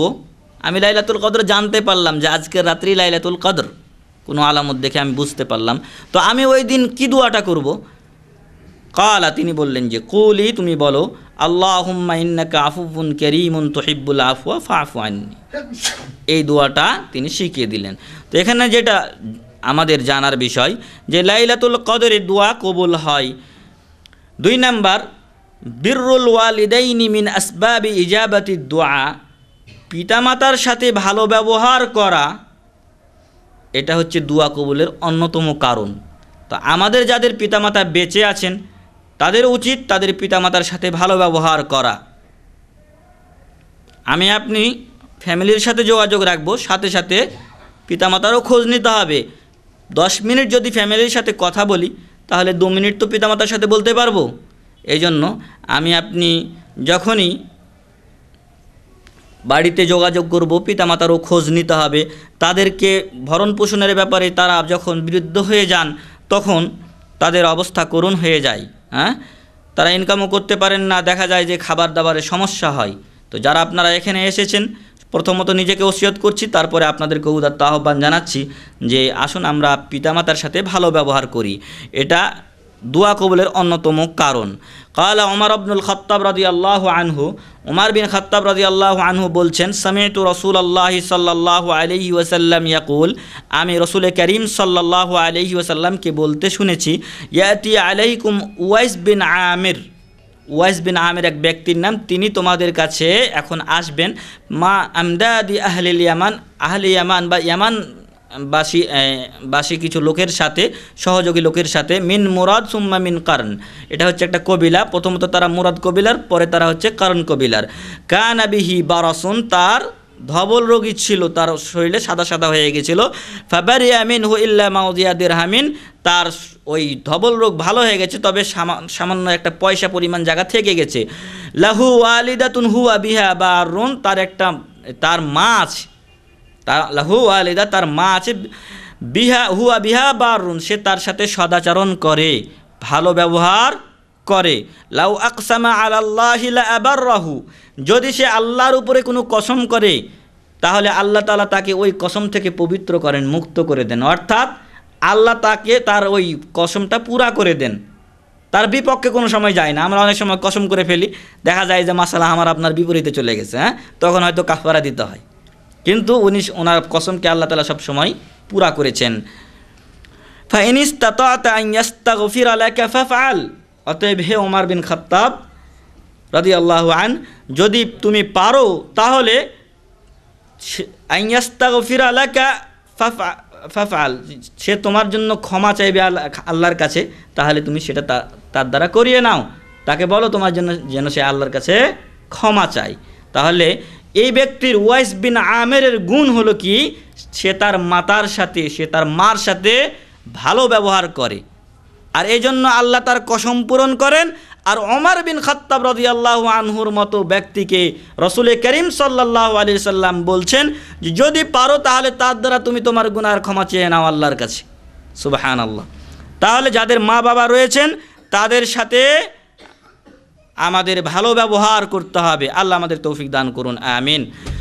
3 নাম্বার হচ্ছে দুবুরাস সালাওয়াতিল মাকতুবা, ফরজ নামাজের পরে আল্লাহ তাআলা দোয়া কবুল করে থাকেন। আবু উমামা আল বাহিলি রাদিয়াল্লাহু আনহু থেকে বর্ণিত, তিনি বলছেন রাসূল করিম সাল্লাল্লাহু আলাইহি ওয়াসাল্লাম কি বলা হলো, আইয়ুদ দুআই আসমা, কোন দোয়া আল্লাহ সবচেয়ে বেশি শুনে থাকেন, কবুল করে থাকেন। কালা, তিনি বললেন জাওফুল লাইলিল আখির, শেষ রাত্রে, ওয়াদুবুরাস সালাওয়াত আল মাকতুবাত, এবং ফরজ নামাজের শেষে। 4 নাম্বার যে সকল সময়ে বা যে সকল অবস্থায় দোয়া কবুলের আশা করা যায়, 4 নাম্বার হলো আল ইকসারু মিন নওয়াফিল ইবাদাত বাদাল ফরাইদ, ফরজ নামাজের পরে বেশি বেশি নফল নামাজ আদা করা। বেশি বেশি যদি নফল নামাজ আদা করা যায়, তাহলে নফল নামাজের পরে যদি আপনি দোয়া করি, তাহলে এই নফল নামাজের মাধ্যমে এই দোয়ার কবুলের আশা করা যায়। লম্বা হাদিস আছে তার প্রমাণে, তো এটা আমার বলার একটু সময় হচ্ছে না, পরবর্তী নাম্বারে যাচ্ছি। তো 5 নাম্বার হচ্ছে দোয়া কবুলের সময়, যেটা হচ্ছে আর দোয়া বা'দা তাশাহুদিল আখির ফিস সালাতি ওয়া ক্বাবলা সালাম, শেষ তাশাহুদে বসে, শেষ বৈঠকে বসে সালাম ফেরানোর পূর্বে দোয়া করা, এই সময় দোয়া বেশি কবুল হয়। ফাফি হাদিসে আব্দুল্লাহ বিন মাসউদ রাদিয়াল্লাহু আনহু হাদিসে বর্ণিত হয়েছে, রাসূল করিম সাল্লাল্লাহু আলাইহি ওয়াসাল্লাম আল্লামাহুমুত তাশাহুদা ফিস সালাহ, নামাজে তাশাহুদ তাদেরকে শিক্ষা দিয়েছেন, নামাজে যে তাশাহুদ পড়তে হবে এটা তিনি শিক্ষা দিয়েছেন। সুম্মা ক্বালা ফি আখিরিহি, এরপর শেষে বলেছেন সুম্মা ইয়াতাখায়্যার মিনাদ দুআই আ'জাবাহু ইলাইহি ফায়াদউ, এই তাশাহুদ পড়ার পরে, দরুদ পড়ার পরে আর দোয়া মাসুরা পড়ার পরে তার যে সকল দোয়াগুলো ভালো লাগে সে দোয়াগুলো সে যেন পাঠ করে। 6 নাম্বার হচ্ছে যে সকল সময়ে দোয়া কবুলের আশা বেশি, বাইনাল আযানি ওয়াল ইকামা, আযান এবং একামতের মধ্যবর্তী সময়ে। আনাস বিন মালিক রাদিয়াল্লাহু আনহু থেকে বর্ণিত, রাসূল করিম সাল্লাল্লাহু আলাইহি সাল্লাম বলেছেন আদ-দুআউ লা ইউরাদ্দু বাইনাল আযানি ওয়াল ইকামা, আযান এবং একামতের মধ্যবর্তী সময়ে যে দোয়া করা হয় সেটা ফিরিয়ে দেওয়া হয় না। 7 নাম্বার হচ্ছে জাউফুল লাইলিল আখির, রাত্রের শেষ ভাগে, যেটা একটু আগে বলা হয়েছে। 8 নাম্বার হচ্ছে আদ-দুআউ ইনদা সিয়াহিদ দিক, আমাদের দেশে এটা বেশি প্রযোজ্য, যখন মুরগ ডাকে তখন যদি কেউ দোয়া করে তাহলে দোয়া কবুলের আশা করা যায়। রাসূল করিম সাল্লাল্লাহু আলাইহি সাল্লাম থেকে সাব্যস্ত হয়েছে, তিনি বলেছেন যে ইযা সামি'তুম সিয়াহাদ দিকা, যখন তোমরা মুরগের কি শুনবে, আওয়াজ বা ডাক শুনবে, ফাসআলুল্লাহ মিন ফাজলিহি, তখন তোমরা আল্লাহর ফজিলত এবং অনুগ্রহ তালাশ করো বা চাও আল্লাহর কাছে।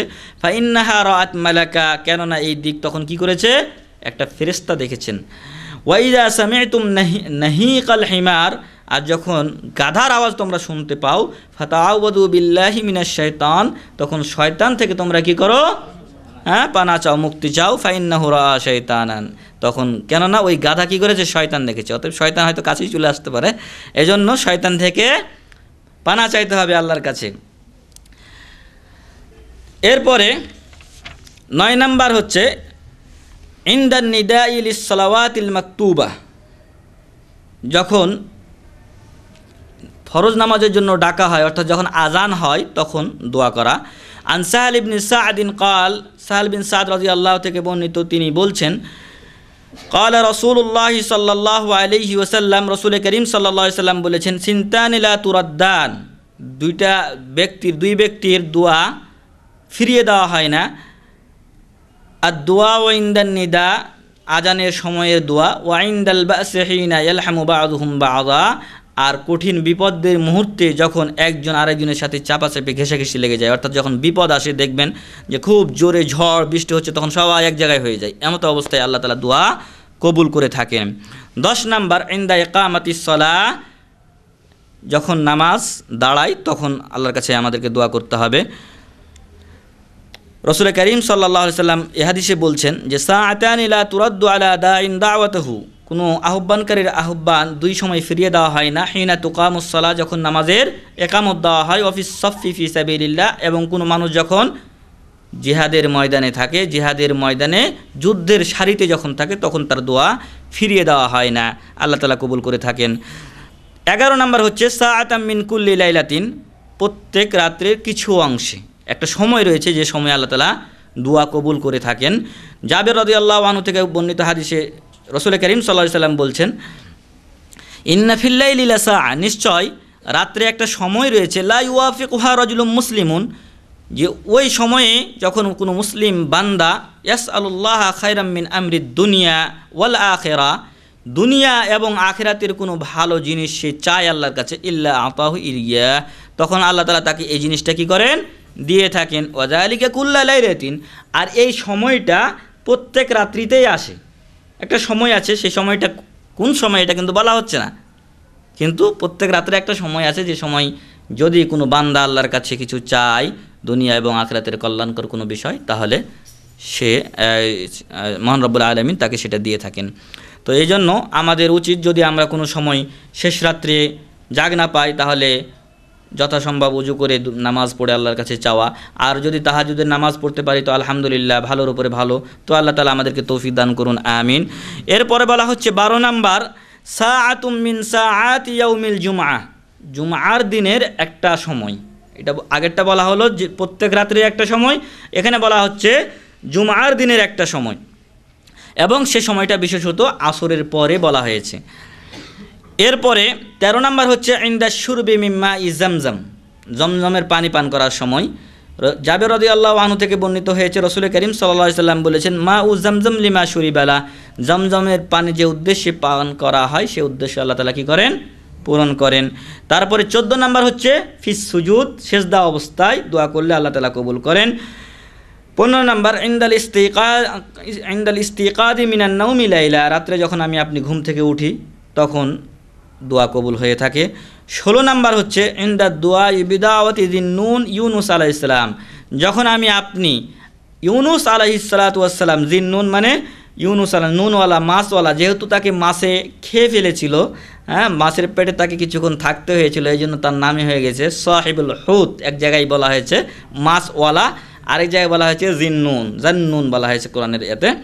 তো এই জিন্নুন বা মাছওয়ালা হলেন ইউনুস আলাইহিস সালাম। ইউনুস আলাইহিস সালাম যে দোয়া করেছিলেন সেই দোয়া যদি করা হয় তাহলে আল্লাহ তাআলা কবুল করবেন, এটা বেশি আশা করা যায়। আর ইউনুস আলাইহিস সালামের দোয়া ছিল কি? লা ইলাহা ইল্লা আনতা সুবহানাকা ইন্নী কুনতু মিনাজ জালিমিন। 17 নাম্বার হচ্ছে ইনদা দুআইন নাসি বাদা ওয়াফাতিল মাইয়িত, যখন কোনো ব্যক্তি মৃত্যুবরণ করে তখনকার দোয়া। যেমনটি বলা হয়েছে যে আবু সালমা রাদিয়াল্লাহু আনহু যখন ইন্তেকাল করলেন তখন রাসূল করিম সাল্লাল্লাহু আলাইহি সাল্লাম তার কাছে আসলেন। ওয়াকাদ শাক্কা বাসারুহু, আর তার চোখগুলো খোলা ছিল। সুম্মা আগমাদাহু, তখন রাসূল করিম সাল্লাল্লাহু আলাইহি সাল্লাম চোখগুলো বন্ধ করে দিলেন। সুম্মা ক্বালা ইন্না রূহা ইযা কুবিদা তাবিআহুল বাসার, যখন রূহটা বের হয়ে চলে যায় তখন চোখ তার কি করে? অনুসরণ করে, যেদিকে চলে যায় ওইদিকে তাকিয়ে থাকে। ফাজাজ্জা নাসুম মিন আহলিহি, তখন সবার মধ্যে একটা হইচই পড়ে গেল। এতক্ষণ তারা খেয়াল করতে পারে নাই যে উনি মারা গেছেন, মনে করছেন তাকিয়েই হয়তো আছেন। তো রাসূল করিম সাল্লাল্লাহু আলাইহি ওয়াসাল্লাম যখন বললেন তখন তারা বুঝতে পারলেন যে তিনি ইন্তেকাল করেছেন। ফাকাল, তখন তিনি বললেন, লা তাদউ আলা আনফুসিকুম ইল্লা বিখাইরিন ফাইন্নাল মালাইকাতা ইউমিনু আলা মা তাকুলুন, যে তোমরা তোমাদের নিজেদের ব্যাপারে ভালো ছাড়া মন্দ বলিও না। অর্থাৎ আবু সালমা যে ইন্তেকাল করেছেন রাদিয়াল্লাহু আনহু, তার ব্যাপারে তোমরা খারাপ কিছু বলিও না, বরং ভালো কথাই বলো। যে ব্যক্তি মৃত্যুবরণ করেছে তার ব্যাপারে ভালো গুণাগুণ বর্ণনা করো, কেননা তোমাদের কথার উপরে ফেরেশতারা আমিন বলে থাকেন। এজন্য রাসূল করিম সাল্লাল্লাহু আলাইহি ওয়াসাল্লাম এর অপর হাদিসে এসেছে যে তিনি একদিন বসেছিলেন, সাহাবারাও বসেছিলেন, একটা লাশ সামনে দিয়ে গেল। তখন সাহাবারা বললেন যে এই লোকটা খুব ভালো ছিল। তিনি বললেন ওয়াজাবাত। এরপর আরেকটা লাশ গেল, সবাই বলল যে লোকটা খুব খারাপ ছিল। তিনি বললেন ওয়াজাবাত। তাকে জিজ্ঞাসা করা হলো, তখন তিনি বললেন যে প্রথমটার ব্যাপারে তোমরা যখন তার সুনাম গিয়েছো তখন জান্নাত তার জন্য ওয়াজিব হয়ে গেছে, আর দ্বিতীয়বার যে ব্যক্তি গেল তার দুর্নাম করেছে তোমরা, এই জন্য কী হয়েছে? জাহান্নাম ওয়াজিব হয়ে গেছে। তো এই জন্য খারাপ কিছু বলতে নেই, তার হিস্সা সে তো পাবেই, তার দুর্নাম করে আমার আপনার কোনো লাভ নেই। এই জন্য মৃত ব্যক্তির কোনো সময় দুর্নাম করা ঠিক নয়। এরপর 18 নাম্বার হচ্ছে ইনদা কাউলিকা ফি দুআইল ইস্তিফতাহ, যখন আপনি নামাজ শুরু করি তখন যদি এরকম দোয়া করি, আল্লাহু আকবার কাবীরা ওয়ালহামদুলিল্লাহি কাসীরা ওয়া সুবহানাল্লাহি বুকরাতান ওয়া আসীলা। তো এই দোয়ার মাধ্যমে কোনো এক ব্যক্তি সাহাবাদের মধ্যে শুরু করলেন তার নামাজ, তখন রাসূল করিম সাল্লাল্লাহু আলাইহি সাল্লাম বললেন, আজিবতু লাহা, আমি এই জন্য আশ্চর্য হয়ে যাচ্ছি। ফুতিহাত লাহা আবওয়াবুস সামা, তার জন্য জান্নাতের দরজাগুলো কি করা হয়েছে? আকাশের দরজাগুলি খুলে দেওয়া হয়েছে। তো এখান থেকে বুঝতে পারলাম যে এই দোয়া আমরা করতে পারি দোয়াউল ইস্তিফতার সময় বা যখন নামাজ শুরু করব তখন। তারপরে যেটা 19 নাম্বার হচ্ছে ইনদা কিরাআতিল ফাতিহাতি ফাফিল হাদিসি, যখন আমরা নামাজে সূরা ফাতিহা পড়ি তখনও দোয়া কবুলের আশা করা যায়। এখানে লম্বা একটা হাদিস আসছে, সেই হাদিসটা আর উল্লেখ করছি না। তো এখানে যেহেতু আমরা পড়ছি ইহদিনাস সিরাতাল মুস্তাকিম সিরাতাল লাযিনা আনআমতা আলাইহিম গায়রিল মাগদুবি আলাইহিম ওয়ালাদ-দাল্লিন, তো এগুলো সবই দোয়া, এগুলো দোয়া কবুলের আশা করা যায়। তারপর বলা হচ্ছে ইনদাত তামিনি ফিস সালাহ ইযা ওয়াফাকা তামিনাল মালায়েকা, যখন নামাজে আমরা আমিন বলে থাকি তখন যদি ওই আমিন ফেরেশতাদের আমিন বলার সাথে মিলে যায় তখন দোয়া কবুলের আশা করা যায়। এরপর হচ্ছে বাদাস সালাতি আলান নবী ফিত তাশাহুদিল আখির, শেষ তাশাহুদে বসে রাসূল করিম সাল্লাল্লাহু আলাইহি ওয়াসাল্লামের ওপর দুরূদ পাঠ করার পরে দোয়া। এরপর হচ্ছে ইনদা কাউলিকা ক্বাবলা সালামি ফিস সালাহ, নামাজ শেষের পূর্বে অর্থাৎ সালাম আমি ফিরাবো তার পূর্বে যদি কোনো দোয়া করে থাকি তাহলে এই দোয়া মহান রব্বুল আলামিনের কাছে কবুলের আশা করা যায় ইনশাআল্লাহ। এরপরে ইনদা দুআইল মুসলিমি বাদাল ওযু, ওযু করার পরে যদি কোনো মুসলিম ব্যক্তি দোয়া করেন তাহলে সে দোয়া কবুলের আশা করা যায়। তারপরে হচ্ছে আদ-দুআ ইয়াউমা আরাফাতা ফি আরাফাতা লিল হাজ, যারা হাজি হজ করে থাকেন আরাফার দিবসে যদি তারা দোয়া করেন তাহলে ওই দোয়াটা কবুলের বিশেষ আশা করা যায় এবং বেশ গুরুত্ব রয়েছে সেই দিনের দোয়ায়। হাদিসে এসেছে আন আমর ইবনে শুআইব আন আবিহি আন জাদ্দিহি আন্না নবিয়্য সাল্লাল্লাহু আলাইহি ওয়াসাল্লাম قال খায়রুদ দুআই দুআ ইয়াউমি আরাফা, সবচেয়ে বড় এবং উত্তম দোয়া হলো কোন দিনের দোয়া? আরাফার দিবসের দোয়া। ওয়া খায়রু মা কুলতু আনা ওয়ান নাবিয়্যুনা মিন ক্বাবলি, আর আরাফার দিবসে আমি এবং আমার পূর্বে যত নবীরা চলে গেছেন তাদের মধ্যে সবাই যে দোয়াটা পড়েছেন তার মধ্যে সর্বোত্তম দোয়া হলো লা ইলাহা ইল্লাল্লাহু ওয়াহদাহু লা শারীকা লাহু লাহুল মুলকু ওয়া লাহুল হামদু ওয়া হুয়া আলা কুল্লি শাইইন কাদির। এরপর হচ্ছে বাদা জাওয়ালিশ শামসি ক্বাবলা যুহর, জোহরের পূর্বে যখন সূর্য ঢলে যায় এই সময়টায় দোয়া কবুলের আশা করা যায়। এরপরে হচ্ছে ফি শাহরি রমাদান, রমজান মাস দোয়া কবুলের মাস। এরপর ইনদা ইজতিমাইল মুসলিমিন ফি মাজালিসিজ যিকির, যখন মুসলমানগণ যেরকম আমরা এখন মজলিসের জিকিরে বসে আছি, এই মজলিসের জিকিরে শুধু হা হু করে চিল্লি বোঝায় না, বরং যেখানে আল্লাহ আল্লাহ রসুলের কোরআন ও হাদিসের আলোচনা হয়, যেখানে আল্লাহ আল্লাহ রসুলের জিকির হয়, স্মরণ হয়, তাদের আলোচনা করা হয়, সেগুলি হচ্ছে মাজালিসুল জিকির বা জিকিরের মজলিস। এই সকল মজলিসে আল্লাহ তাআলা দোয়া কবুল করে থাকেন। তারপরে শেষ যেটা হচ্ছে আদ-দুআ ফি আশরি যিল হিজ্জা, যুল হিজ্জা মাসের প্রথম যে 10 দিন আছে এই 10 দিনে দোয়া আল্লাহ তাআলা কবুল করে থাকেন। তো এ গেল আমাদের ওই সকল অবস্থা এবং সময় এবং পরিস্থিতি যে সকল সময়ে আল্লাহ তাআলা কী করেন? দোয়া কবুল করে থাকেন বিশেষভাবে। এরপরে অনেকে বদদোয়া করে থাকি, অনেকে দোয়া করে থাকি, হ্যাঁ ভালো দোয়া করে থাকি, ভাই আমার জন্য দোয়া করিয়েন। আর একজন বলে ধ্বংস হয় ইত্যাদি, ভালো দোয়াও কেউ করি আবার কেউ খারাপ দোয়াও করে থাকি। তো এখন কার দোয়া কার জন্য বেশি কবুল হয় বা কোন অবস্থায় কার দোয়া কার জন্য লাগে, এই পর্যায়ে আমাদের কিছু আলোচনা আছে। তো প্রথম নাম্বার হচ্ছে দাওয়াতুল মুসলিম লিআখিহি বিযাহরিল গায়বি মুস্তাজাবাতুন, কোনো মুসলিম ভাই যদি তার অপর ভাইয়ের অনুপস্থিতিতে তার জন্য দোয়া করে থাকে তাহলে এই দোয়া আল্লাহ তাআলা গ্রহণ করেন। এর জন্য প্রমাণ রয়েছে, সংক্ষিপ্ত সময়ের জন্য বলতে পারছি না। 2 নাম্বার দাওয়াতুল মাজলুম, মজলুম ব্যক্তির দোয়া আল্লাহ তাআলা কবুল করে থাকেন। এরপর 3 নাম্বার হচ্ছে দাওয়াতুল ওয়ালিদি লিওয়ালাদিহি আও আলা ওয়ালাদিহি, পিতামাতা যদি তার সন্তানের জন্য দোয়া করেন পক্ষে, আও আলা ওয়ালাদিহি অথবা তার বিপক্ষে, অর্থাৎ বদদোয়া যদি করেন তাও কবুল হয়, ভালো দোয়া করলেও কবুল হয়। এজন্য যারা পিতামাতা আছেন তারা সাবধান, ছেলে সন্তানের জন্য কোনো সময় খারাপ দোয়া করবেন না, কারণ আপনার দোয়া যদি লেগে যায় আপনার সন্তানের ক্ষতি হবে, পরবর্তীতে আমি আফসোস করব, পরবর্তীতে আপনি আফসোস করবো। এই জন্য বদদোয়া কোনো সময় করবেন না, বরং তাকে বোঝানোর চেষ্টা করবেন যদি কোনো সন্তান আল্লাহ না করুক খারাপ হয়ে যায়। 4 নাম্বার হচ্ছে দাওয়াতুল মুসাফির, মুসাফিরের দোয়া কবুল হয়। 5 নাম্বার দাওয়াতুস সাইমি ইনদা ফিতরিহি ওয়া দাওয়াতুল ইমামিল আদিল ওয়া দাওয়াতিল মাজলুম। 5 নাম্বার হলো রোজাদার ব্যক্তি যখন ইফতার নিয়ে সামনে বসে থাকে ওই সময়ের দোয়া আল্লাহ তাআলা কবুল করেন, এবং ইমামুল আদিল যদি হয়, ন্যায় পরায়ণ যদি ইমাম হন তার দোয়াও আল্লাহ কবুল করে থাকেন।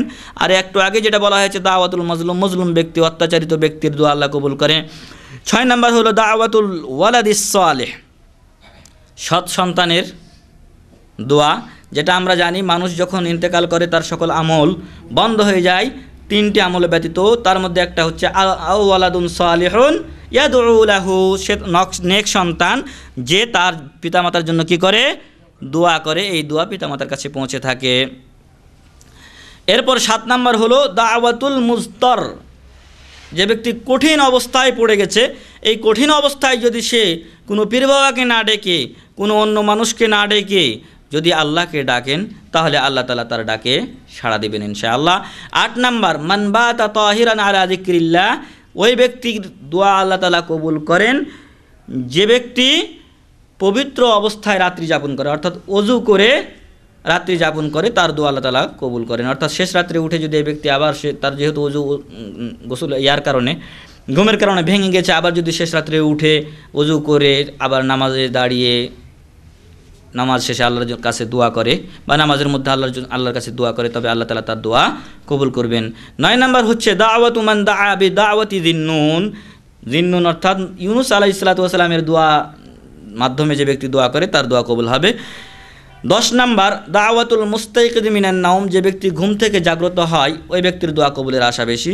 দাওয়াতুল ওয়ালাদিল বাররি বিওয়ালিদাই, নেক সন্তান যদি তার পিতামাতার জন্য দোয়া করে তবে সেটা আল্লাহ তাআলা কবুল করবেন। আবু হুরায়রা রাদিয়াল্লাহু আনহু থেকে বর্ণিত হয়েছে, রাসূল করিম সাল্লাল্লাহু আলাইহি সাল্লাম বলেছেন, ইন্নাল্লাহা লা ইয়ারফাউ দারাজাতা লিল আবদিস সালিহ ফিল জান্নাহ, কোনো নেক বান্দার মর্যাদা আল্লাহ তাআলা জান্নাতে উঁচু করে থাকেন। দ্বিতীয় তলায় ছিল, তৃতীয় তলায় তাকে দিয়ে দিয়েছেন, একটা স্তর তার বৃদ্ধি করে দিয়েছেন। ফায়াকুলু, তখন ওই বান্দা বলেন যে ইয়া রাব্বি আন্না লি হাযা, এই যে আমাকে তুমি মর্যাদাটা বের করে বাড়িয়ে দিলে, আমার যে জান্নাতের তবকা দরজা বুলন্দ করে দিলে, উঁচু করে দিলে, এটা কোথা থেকে আমি পেলাম? ফায়াকুলু, তখন আল্লাহ তাআলা বলবেন বিইস্তিগফারি ওয়ালাদিকা লাক, তোমার সন্তান তোমার জন্য আমার কাছে ক্ষমা চেয়েছে, এর মাধ্যমে তোমার আমি এই মর্যাদা বৃদ্ধি করে দিলাম। সুবহানাল্লাহ। তাই পিতামাতা যাদের নেই বা আছে তাদের জন্য আমরা কি করব? দোয়া করব। আল্লাহ আমাদেরকে পিতামাতাকে না ভোলার তৌফিক দান করুন এবং বেশি করে তাদের জন্য দোয়া করতে তৌফিক দান করুন। আল্লাহ। 12 নাম্বার হচ্ছে দাওয়াতুল হাজ্জি ওয়াল মুতামিরি ওয়াল গাজি ফি সাবিলিল্লাহ, যে ব্যক্তি উমরা করে অথবা হজ করেন, অথবা যে ব্যক্তি আল্লাহর পথে জিহাদ করেন, সেই ব্যক্তিদের দোয়া আল্লাহ তাআলা, বা যে ব্যক্তি আল্লাহর পথে জিহাদ করেন আবার ফিরে আসেন আবার যান, ওই ব্যক্তির দোয়া আল্লাহ তাআলা কি করেন? কবুল করে থাকেন।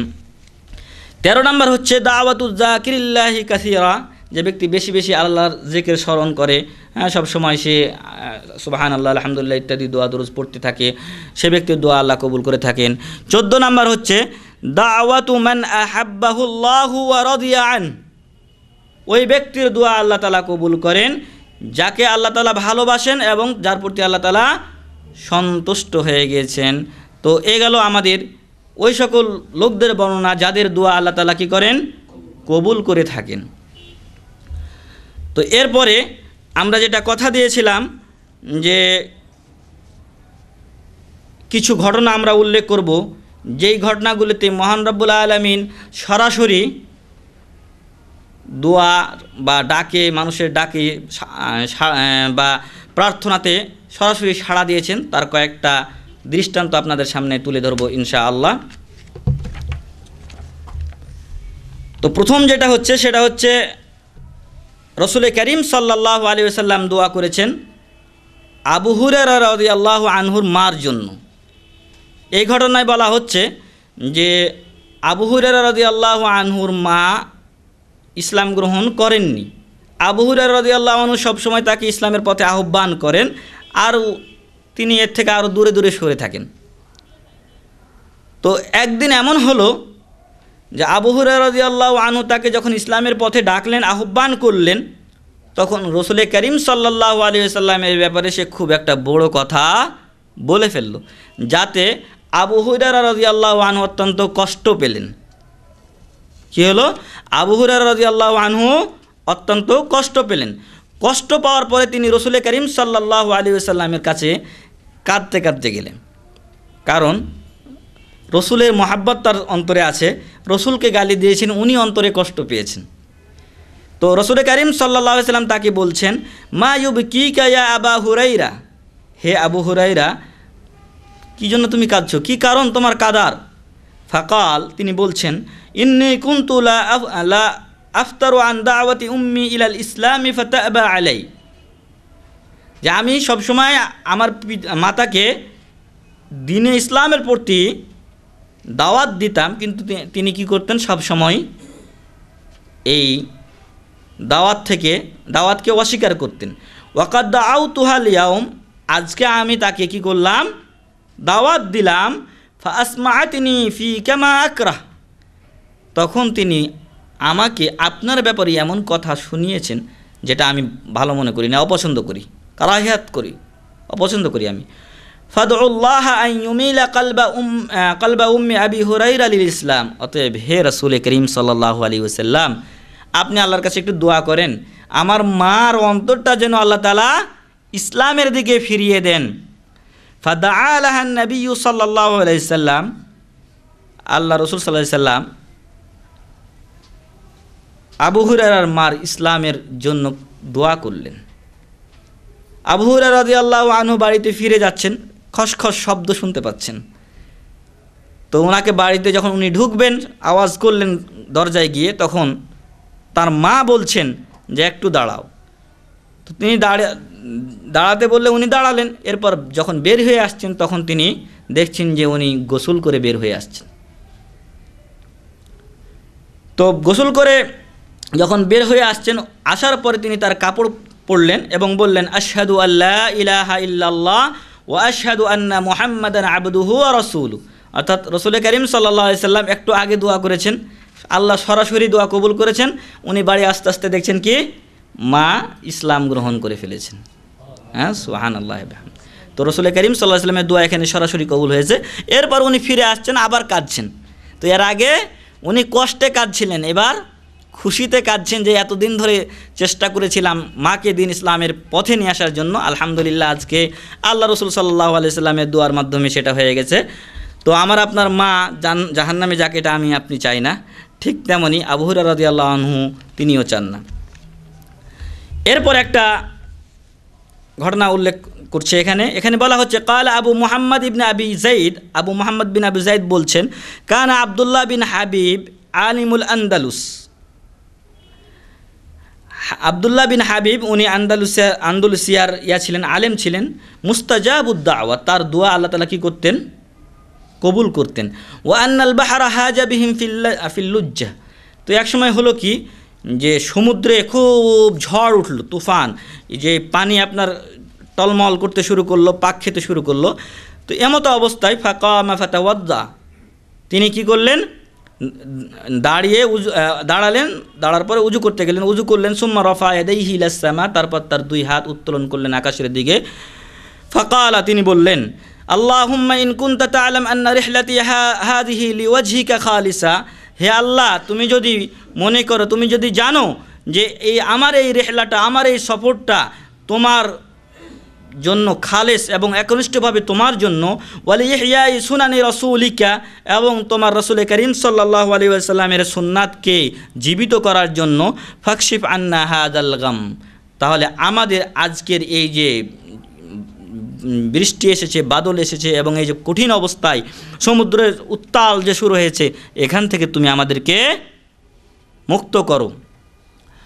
ওয়া আরিনা রাহমাতাকা কামা আরাইতানা আযাবাক, যেমনভাবে তুমি আমাদেরকে তোমার আযাব দেখাচ্ছ, এখন সমুদ্রের উত্তাল তরঙ্গ শুরু হয়ে গেছে, তো ঠিক তেমনইভাবে এই আযাবকে দূর করে দিয়ে তোমার রহমত আমাদেরকে দেখাও। ফাকাশাফাল্লাহু আনহুম বিলুতফিহি ফিল ওয়াক্ত, তো আল্লাহ তাআলা সাথে সাথে তার বিশেষ অনুগ্রহে, তার বিশেষ মায়ায় এই কঠিন অবস্থা তাদের দূর করে দিলেন। বলুন সুবহানাল্লাহ। তাহলে আল্লাহকে যদি মানুষ ডাকে, আল্লাহ অবশ্যই মানুষের ডাকে সাড়া দিবেন। হ্যাঁ, আল্লাহ ছাড়া আমাদেরকে কেউ তো আর দেওয়ার নেই। মানুষের কাছে যদি আপনি আমি চাই, তাহলে মানুষ হয়তো আপনাকে 10 রিয়াল দিল, 20 রিয়াল দিল, কিন্তু এটা স্বাভাবিক দুনিয়ার সাময়িক ব্যাপার। কিন্তু আমার আপনার যাবতীয় সমস্যা আমার আপনার স্রষ্টার কাছে জানাতে হবে। তো এমনইভাবে আরেকটি ঘটনা উল্লেখ করছে আপনাদের সামনে। এখানে আমাদের বাংলাদেশের ঘটনা। এখানকার এক শায়েখ আমাদের দেশে সফরে গেছিলেন। তিনি হলেন সাইদ বিন মুসফির আল কাহতানি হাফিজাহুল্লাহ। তিনি বলছেন যে কুনতু ফি জিয়ারাতি দাওলাতি বাংলাদেশ, আমি কোনো এক সময় বাংলাদেশে সফরে গেছিলাম, ক্বাবলা সানাওয়াতিন, বেশ কয়েক বছর পূর্বে, লিল মুশারাকাতি ফি মু'তামারি তাফসিরিল কোরআন, কোরআন তাফসির হবে, তাফসিরুল কোরআন মাহফিলে যোগ দেওয়ার জন্য। ওয়ালাম্মা জি'না লিল মাকানি কানা আল হুযুরু 500,000 নাসমা, আর যখন আমরা উপস্থিত হলাম এই সভাস্থলে দেখলাম প্রায় 5 লক্ষ লোক, সুবহানাল্লাহ, 5 লক্ষর মতো লোক। ওয়াকাদ ইজতামাউ ফি মাইদানিন জামিআতিন হুনাক, এক বড় মাঠে তারা কি হয়েছেন, সেখানে একত্রিত হয়েছেন। ওয়া বাইনামা নাহনু ওকুফুন ইযাস সামাউ তারাআদা ওয়াস সাহাবু ওয়াল মাতার, আমাদের দেশে বৃষ্টির দেশ, হ্যাঁ। তো সবাই যখন একত্রিত হয়েছে, এখন ওয়াজ শুরু হবে, ওয়াজ মাহফিল, তাফসির মাহফিল শুরু হবে, ওই সময় দেখা যাচ্ছে যে আকাশে বিদ্যুৎ চমকাতে শুরু করেছে এবং মেঘ উঠছে এবং বৃষ্টি প্রায় চলে আসছে এমন ভাব। ফাইজা জা আল মাতারু কাইফা ইয়াজলিসু হাউলাইন নাস, এই বৃষ্টি যদি চলে আসে এই লোকগুলো কী করে বসে থাকবে ফাঁকা মাঠে। ফাকুলতু মা রায়ুকুম, উনি বলছেন যে আমি তখন বললাম তোমাদের কি মত। ফাকালু, তখন তারা বলল, ফিহি শেখু ফুলান নাজআলুহু ইয়াদউল্লাহ, অমুক এক ব্যক্তি আছেন, তাকে দিয়ে আমরা আল্লাহর কাছে দোয়া করাই।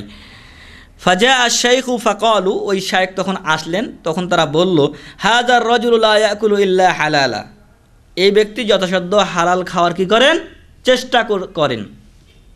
ফারাফা ইয়াদাইহি ইলাস সামা, তিনি তার হাতকে আকাশের দিকে উত্তোলন করলেন।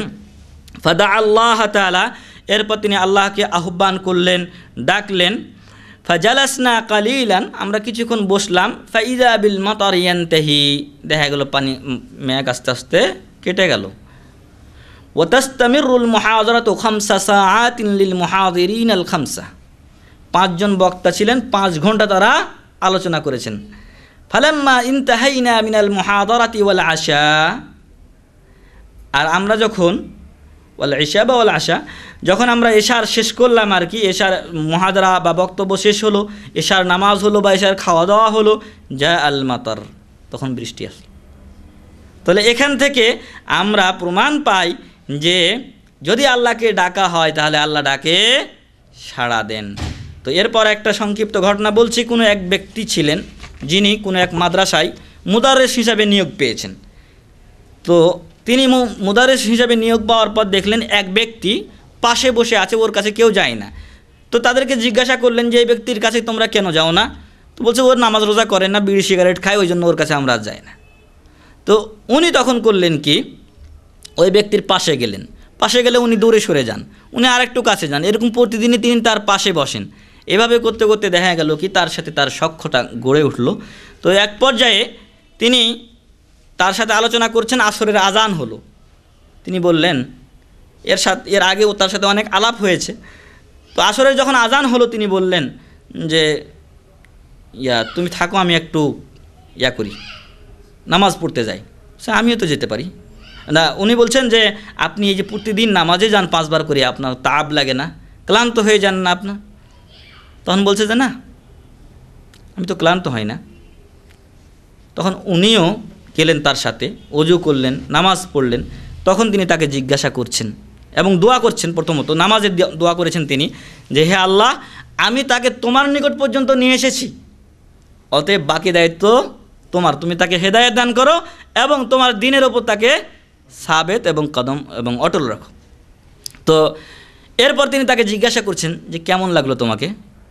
সে আল্লাহ মুমতাজ, হ্যাঁ, খুব ভালো লেগেছে আমাকে, এবং এরকম আরাম আমি কোনো দিন পাইনি। সুবহানাল্লাহ। তাহলে আমার আপনার আচরণের কারণে কোনো ব্যক্তি যদি দিন থেকে সরে যায়, আমি আপনি দায়ী।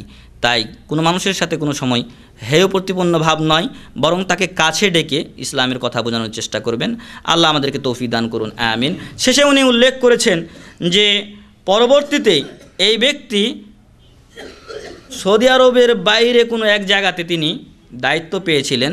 ফাজাহাবা হুনাক, ওইখানে যাওয়ার পর ওয়াসলাম আলা ইয়াদাইহিল কাসির, তার হাতে অনেক লোক ইসলাম গ্রহণ করে। বলুন সুবহানাল্লাহ।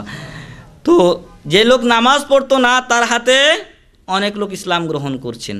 তাহলে দোয়ার বরকত, ওই ব্যক্তি দোয়া করেছিলেন, আল্লাহ আমি তোমার নিকট পর্যন্ত আমি এখানে তাকে নিয়ে আসতে সক্ষম হয়েছি, বাকি দায়িত্ব তোমার। আল্লাহ সেই ডাকে সাড়া দিয়েছেন এবং ওই ব্যক্তি পরবর্তীতে ইসলামের একজন দায়ী হয়েছেন এবং তার মাধ্যমে আল্লাহ তাআলা অনেক লোককে হেদায়েত দান করেছেন। সংক্ষিপ্ত আরেকটা ঘটনা বলে আমি শেষ করছি, 10টা বেজে আসছে প্রায়। তো এই ঘটনায় বলা হচ্ছে যে কোনো এক ব্যক্তির চোখের অসুখ ছিল, তো একটা চোখ তার ডাক্তারের কাছে গেছেন, তো একটা চোখ নষ্ট, অলরেডি এক চোখ নষ্ট হয়ে গেছে, আরেক চোখকে তারা অপারেশন করবেন, কারণ যাতে এই চোখটাও নষ্ট না হয়ে যায় এই জন্য। তো ডাক্তার বললেন যে আল্লাহ ছাড়া এই অসুখ কেউ আর ভালো করতে পারবে না, মনে হয় তোমার আরেক চোখ থাকে কিনা সেটাও সন্দেহ আছে। তো ওই ব্যক্তি রাত্রে গিয়ে আল্লাহর কাছে কি করলেন, খুব কান্নাকাটি করলেন যে হে আল্লাহ তুমি আমার চোখ ভালো করে দাও ইত্যাদি, তার অভিযোগ তার শাকওয়া তিনি পেশ করলেন আল্লাহর কাছে। এর পরের দিন যখন ডাক্তারের কাছে এসেছেন, তখন ডাক্তার জিজ্ঞাসা করছেন যে তুমি কি করেছো, তোমার চোখে কি ব্যবহার করেছো, কি ওষুধ দিয়েছো তুমি? তখন বলছে আমি তো কিছু করি নাই, আমি করা বলতে আমি আল্লাহর কাছে একটু চেয়েছি। তো বলছে আল্লাহ তোমার দোয়া কবুল করেছেন, তোমার চোখ ভালো হয়ে গেছে, সুবহানাল্লাহি ওয়া বিহামদিহি। তো এভাবে যদি আমরা আজকেও আল্লাহ রব্বুল আলামিনকে ডাকি, তাহলে তিনি আমাদের ডাকে ইনশাআল্লাহ সাড়া দিবেন। তাই আসুন আমরা মহান রব্বুল আলামিনকে ভুলে না গিয়ে আমাদের বিপদে আপদে সর্বাবস্থায় মহান রব্বুল আলামিনকে ডাকি। যেমনভাবে শুরু থেকে শেষ পর্যন্ত আমরা বলে আসলাম বিভিন্ন নিয়ম এবং বিভিন্ন সময় বিভিন্ন আদবে মহান রব্বুল আলামিনকে ডাকতে হবে। যদি আদব ঠিক থাকে এবং নিয়ম ঠিক থাকে, ইনশাআল্লাহ আল্লাহ তাআলা আমাদের ডাকে সাড়া দিবেন, কারণ আল্লাহ তাআলা ডাকে সাড়া দেওয়ার জন্য প্রস্তুত। প্রতি রাত্রের শেষ ভাগে তিনি এই সপ্তম আকাশে অর্থাৎ শেষ আকাশে প্রথম আকাশে নেমে এসে বলেন যে মাইয়াদউনি ফাস্তাজিব লাহ, কে আছো আমাকে ডাকো আমি তার ডাকে সাড়া দিব। মাইয়াস্তাগফিরুনি ফাআগফির লাহ, কে আছো আমার কাছে ক্ষমা চাও আমি তাকে ক্ষমা করে দেব। তো আল্লাহ দেওয়ার জন্য প্রস্তুত আছেন।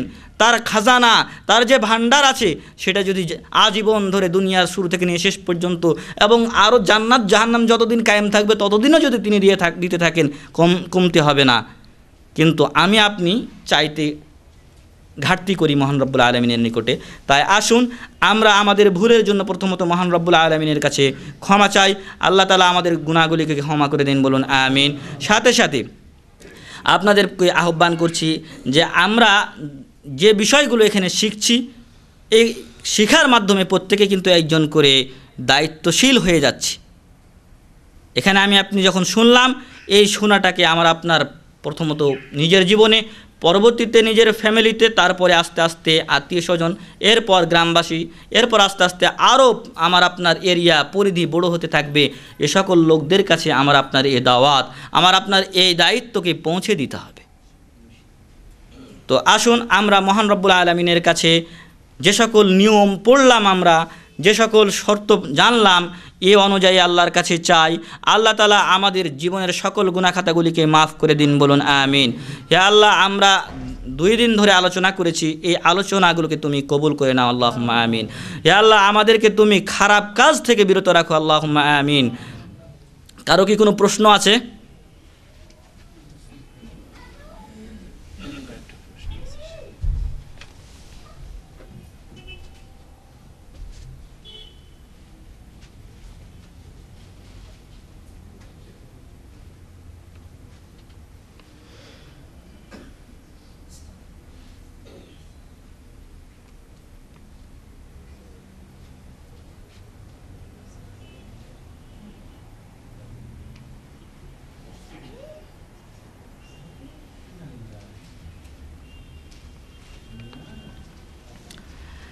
প্রশ্ন হচ্ছে যে এক মুষ্টি দাড়ি রাখা কি জায়েজ?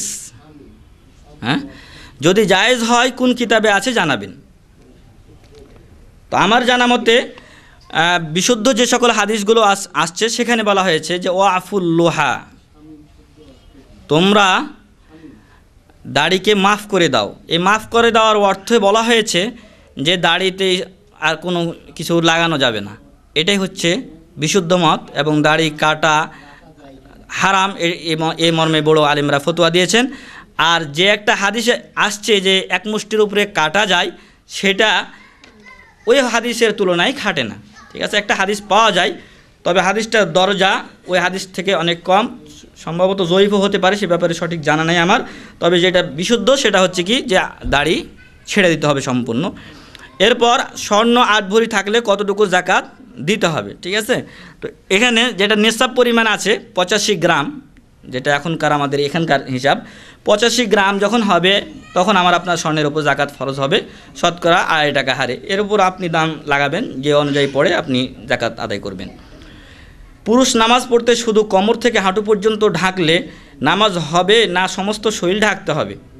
যদি কারো কাপড় না থাকে তাহলে সে অতটুকু পরে নামাজ পড়ে নেবে, তার নামাজ হয়ে যাবে। যদি কাপড় থাকে তাহলে তাকে অবশ্যই শরীর ঢাকতে হবে।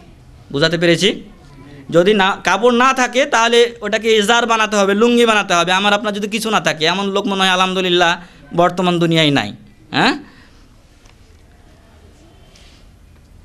শেখ নাসিরউদ্দিন আলবানি কোন দেশের অধিবাসী ছিলেন? আলবানিয়া বা আলবেনিয়া যেটাকে বলা হয়। ঠিক আছে,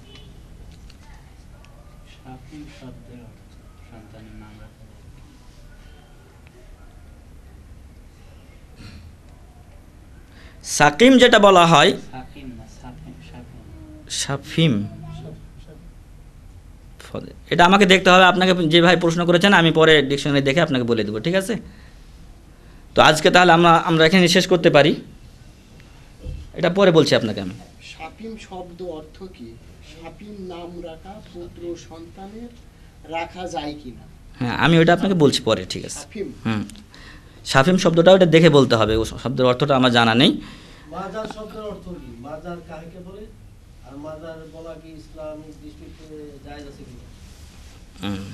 তো মাজার শব্দের শাব্দিক অর্থ হলো আপনার জিয়ারতের স্থান, যে স্থান জিয়ারত করা হয় সেটাকে মাজার বলা হয়। যেহেতু এই শব্দটি বর্তমানে শিরকের আড্ডাখানা এবং বেদাতের আড্ডাখানায় ব্যবহৃত হচ্ছে, অতএব মাজার ব্যবহার করা ঠিক না। হ্যাঁ, তারপরে আপনি কিছু বলবেন নাকি? আচ্ছা, তাহলে আমরা এখানে আজকে শেষ করছি।